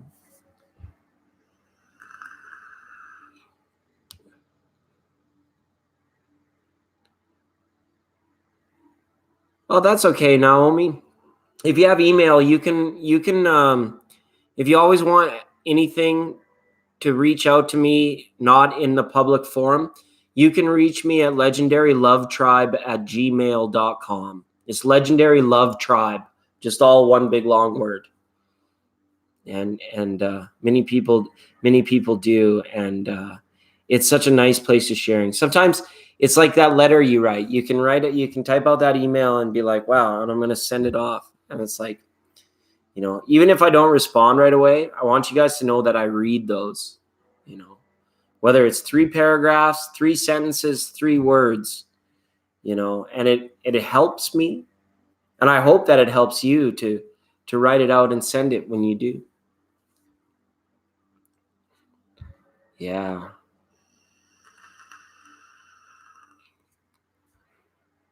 Yeah, sunset around 11. It's nice. And yeah, when sunrise, like 3:30 a.m. Like it's literally only like a couple hours of darkness. And it was dark. This Gemini new moon where I was at, man, it was dark. Like it was like a good thing for like the street lights and stuff because there was no moon and it was just like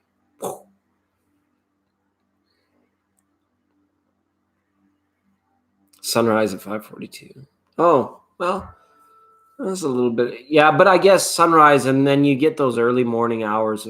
I don't know. The birds get on here. They're like, I should wake up with them one morning and it would be like, we'll do a show at like 3:30 a.m. Pacific time. Just with the birds chirping and stuff. And then we could wake up all our friends in Europe. That'd be fun. Actually, I should really commit to doing that sometime. It'd be a great idea.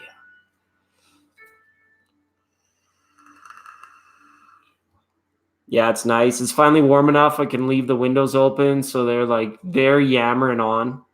Hey, do you guys know Sandpiper? Do you know the birds of Sandpiper? He's like this little birdie. He's got a white collar and he's got this tail that fans out like orange. But Sandpiper just runs around. Like even though Sandpiper can fly, it just like runs around and lives in the ground. It's a bird that lives in the ground. They're protected here in Canada. I'm pretty sure they're protected because they're quite rare. They're quite rare. But they've got these little stick legs and they're like long, like almost like if you Google the Sandpiper, it's a really neat. And there's one that lives at a place near where I work, and I go and visit little Sandpiper in the morning. He's still there. Yeah. It's because it's there. Like he runs around. He can fly, but he like runs around, and it's great. And sometimes I'm like coming along in like a big old like bulldozer or a big tractor, and I know that I'm getting close to Sandpiper's home, so I like slow down and I look for him. And like sometimes little Sandpiper is like he'll just like run along in front of me, and he'll like zig and zag and go each way. And they sound really nice too. I think it's Sandpiper. Yeah. This show is for the birds. This show is for the birds.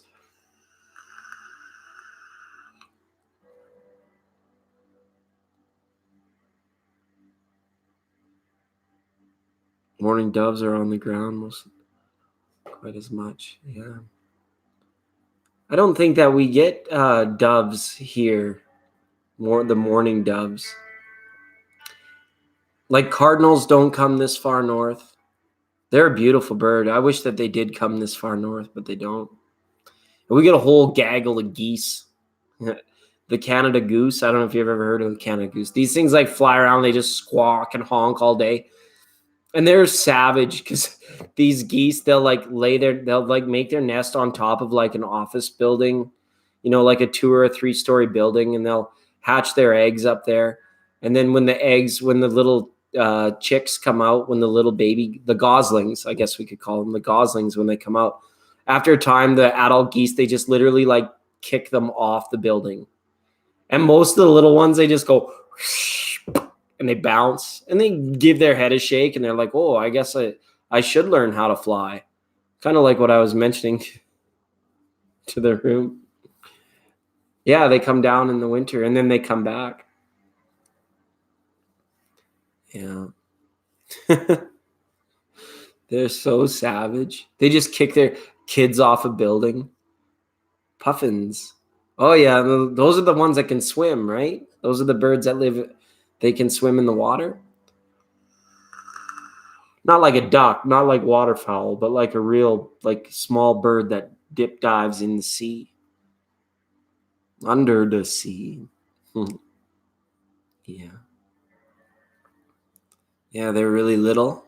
Right. I want to hold one. I want to hold one too.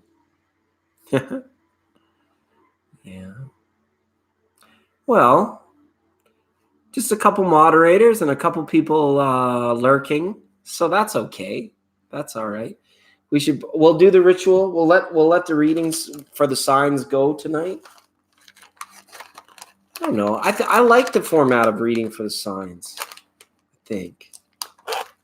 Puffins are cute. Especially when I'm tired from shoveling rocks. That's the way to go. That is the way to go. Way she goes, eh?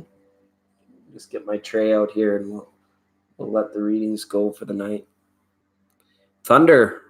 Thunderbolts and lightning. Very, very frightening.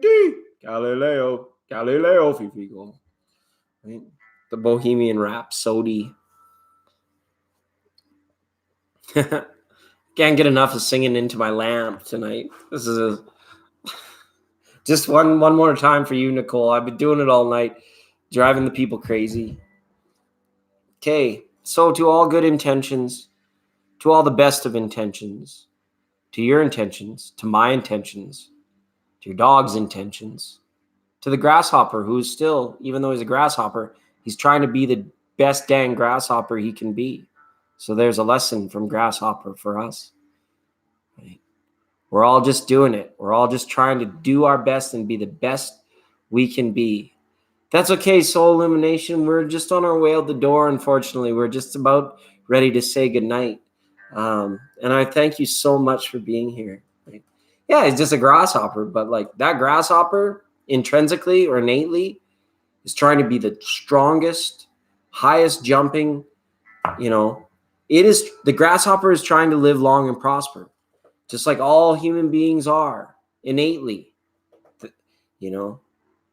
They sell us crap we don't need because of it, because they know that that's all we're trying to do is to have a happy, long life or live long and prosper in all things, in happiness, in finances, in love, in career, all that stuff. Grasshopper doesn't have that much to think about it. He just is like, I'm gonna get yoked. I'm gonna be a badass grasshopper. I'm gonna hop on some grass because that's what I do, and I'm gonna be the best at it because I'm a grasshopper. So to all intentions and for all benevolent intentions, we release these readings today. Okay.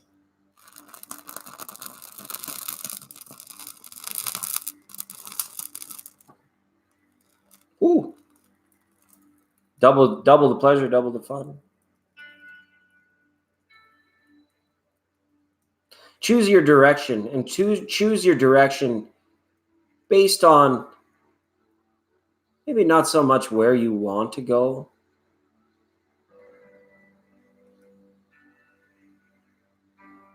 choose your direction because it feels like it's the direction to go. Right? I'll just round up with one of my favorite parts from tonight, and it's our sales pitch. What if I told you could have everything you ever wanted and didn't have any more problems, and you had to do absolutely nothing? Would you believe me? Of course you wouldn't. Because having everything you want and having no problems is a paradox. It really is. If you had everything you wanted, that'd be a problem in itself. Because then what? Right? Because then what? What's next? Oh, it smells so good to be a bay leaf. Oh, that's the other thing we talked about. Like in concordance with the harmonic resonance and stuff like that. I wonder if there's a smell that is like a high, like awakened frequency type smell. I wonder if there's new smells we can see. You're emotional right now? I don't know. Aquarius reading got all wrapped up in Taurus, and maybe it was just me not being able to have my act together tonight, but it really seemed like when I tried to read for Taurus, Aquarius pushed through. Right?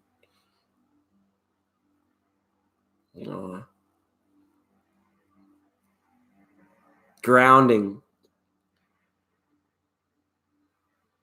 Too in tune with your emotions. What's your moon? Do you know your moon sign, Nicole?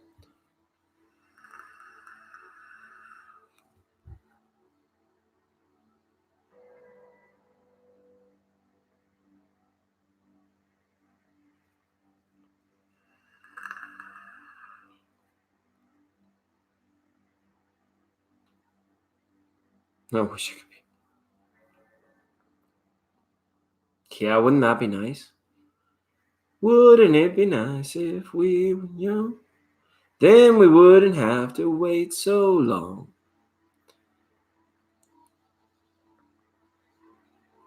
I was really emotional. I was researching the legend of the day, and I came across a story about the Teton Dam in Idaho,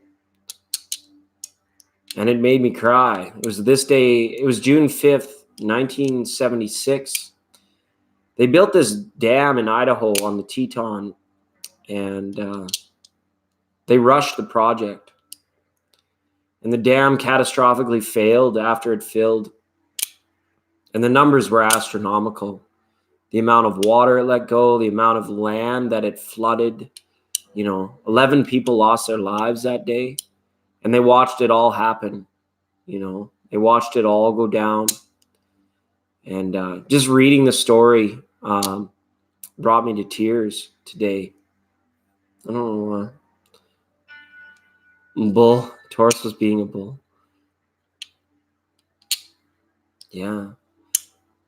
Head in the clouds, but grounded emotions for sure. You could put it Teton. I read a number of articles and watched a few short documentaries. Is the Teton I should type it in. Is the Teton Dam in Idaho? Let's see if it was like, yeah, Teton.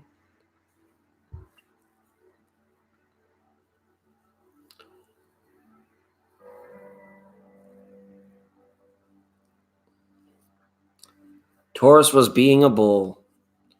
Uh-oh. Yeah, and those dang engineers. It's like I shook my fist on March 11th at the dang engineers that built that Fukushima plant on that fault line. I had that same reaction to those engineers that rushed that project in Idaho back in 1976. And I don't know if anyone's old enough or lives even close to those areas to like really have been affected or remember that. But what a thing to have happened.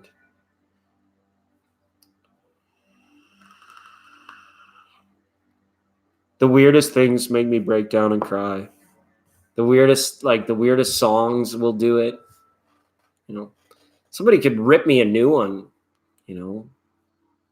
something, really dramatic could happen to somebody that I'm really close to. And I'm the type of person that I'm the emotionally strong one. But then I'll be like one day just brushing my teeth with music on and I hear the right song and I just I break down and cry. Yeah, then that one actually was particularly sad. And I think it was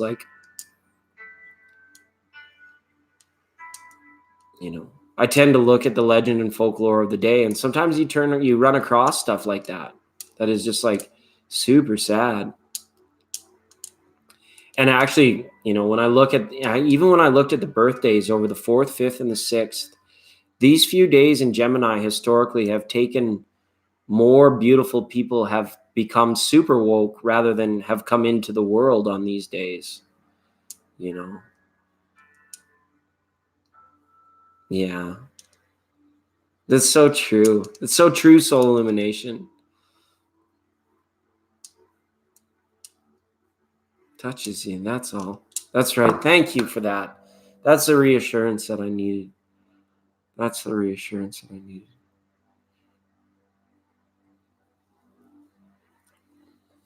Yeah. All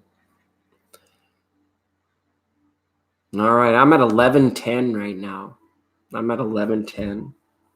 We got about 5 minutes left. Just so you guys can chat. We'll get ready to close down the program soon.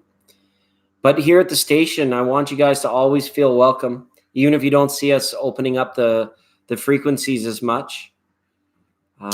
Slowing down so we can keep the silliness alive. Because what would tarot be without silliness or that take it easy vibe? What would it really be? Just a bunch of old cloudy mysticism and soothsaying. Would it really revert to that? That's the way it was decades ago. Go to sleep, soul. That's good. Little night owl type action.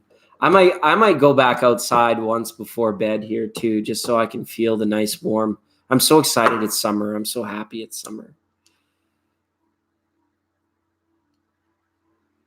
The night owls. We're the Night Owls Club. We're Sergeant Pepper's Lonely Hearts Club band.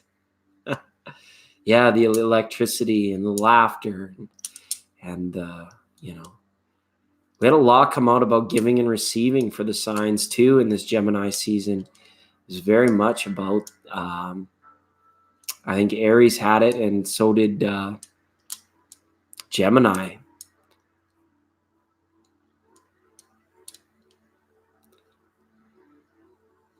Oh yeah, I bet it does. I can't wait. We're gonna get there. Single mom thing. I need me time. Yeah, well, for sure. My little person comes back in a few days. I'm so excited to see him. I'm doing the single dad thing.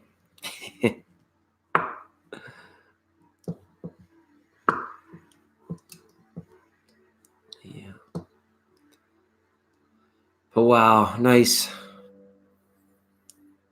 deep breath to close the program, and all the well-wishing one more time for our friends. We said it. Not Gene Roddenberry, but these days when we talked about people that became super woke, I think it was June 5th we lost Ray Bradbury, a very influential Gemini science fiction person, became super woke on June the 5th. Yeah. So, yeah, it's good. It's good. Hearts and flowers. And Tatiana had to go, and Chanel was here. So, and then we had some other friends and guests. Dusty Blue came and hung for quite a while. That was great to see Dusty Blue. And Naomi came and vibed with us for quite a while tonight. Some of the real movers and shakers,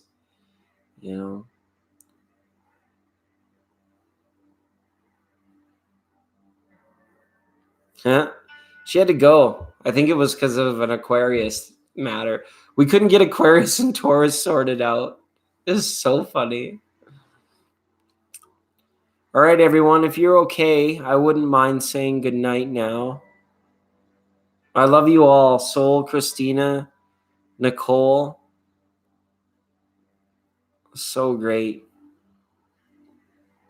Yeah, all the cool kids are here. That's right. Yeah, the station's made some programming changes and we're just getting adjusted, so it should be quite a time. All right. Well, you guys mean so much to me. Thank you so much for being here. Be another few days. Friday night might be a surprise. I might have for the midnight special on Friday night. If you're around, should be a time. See you then.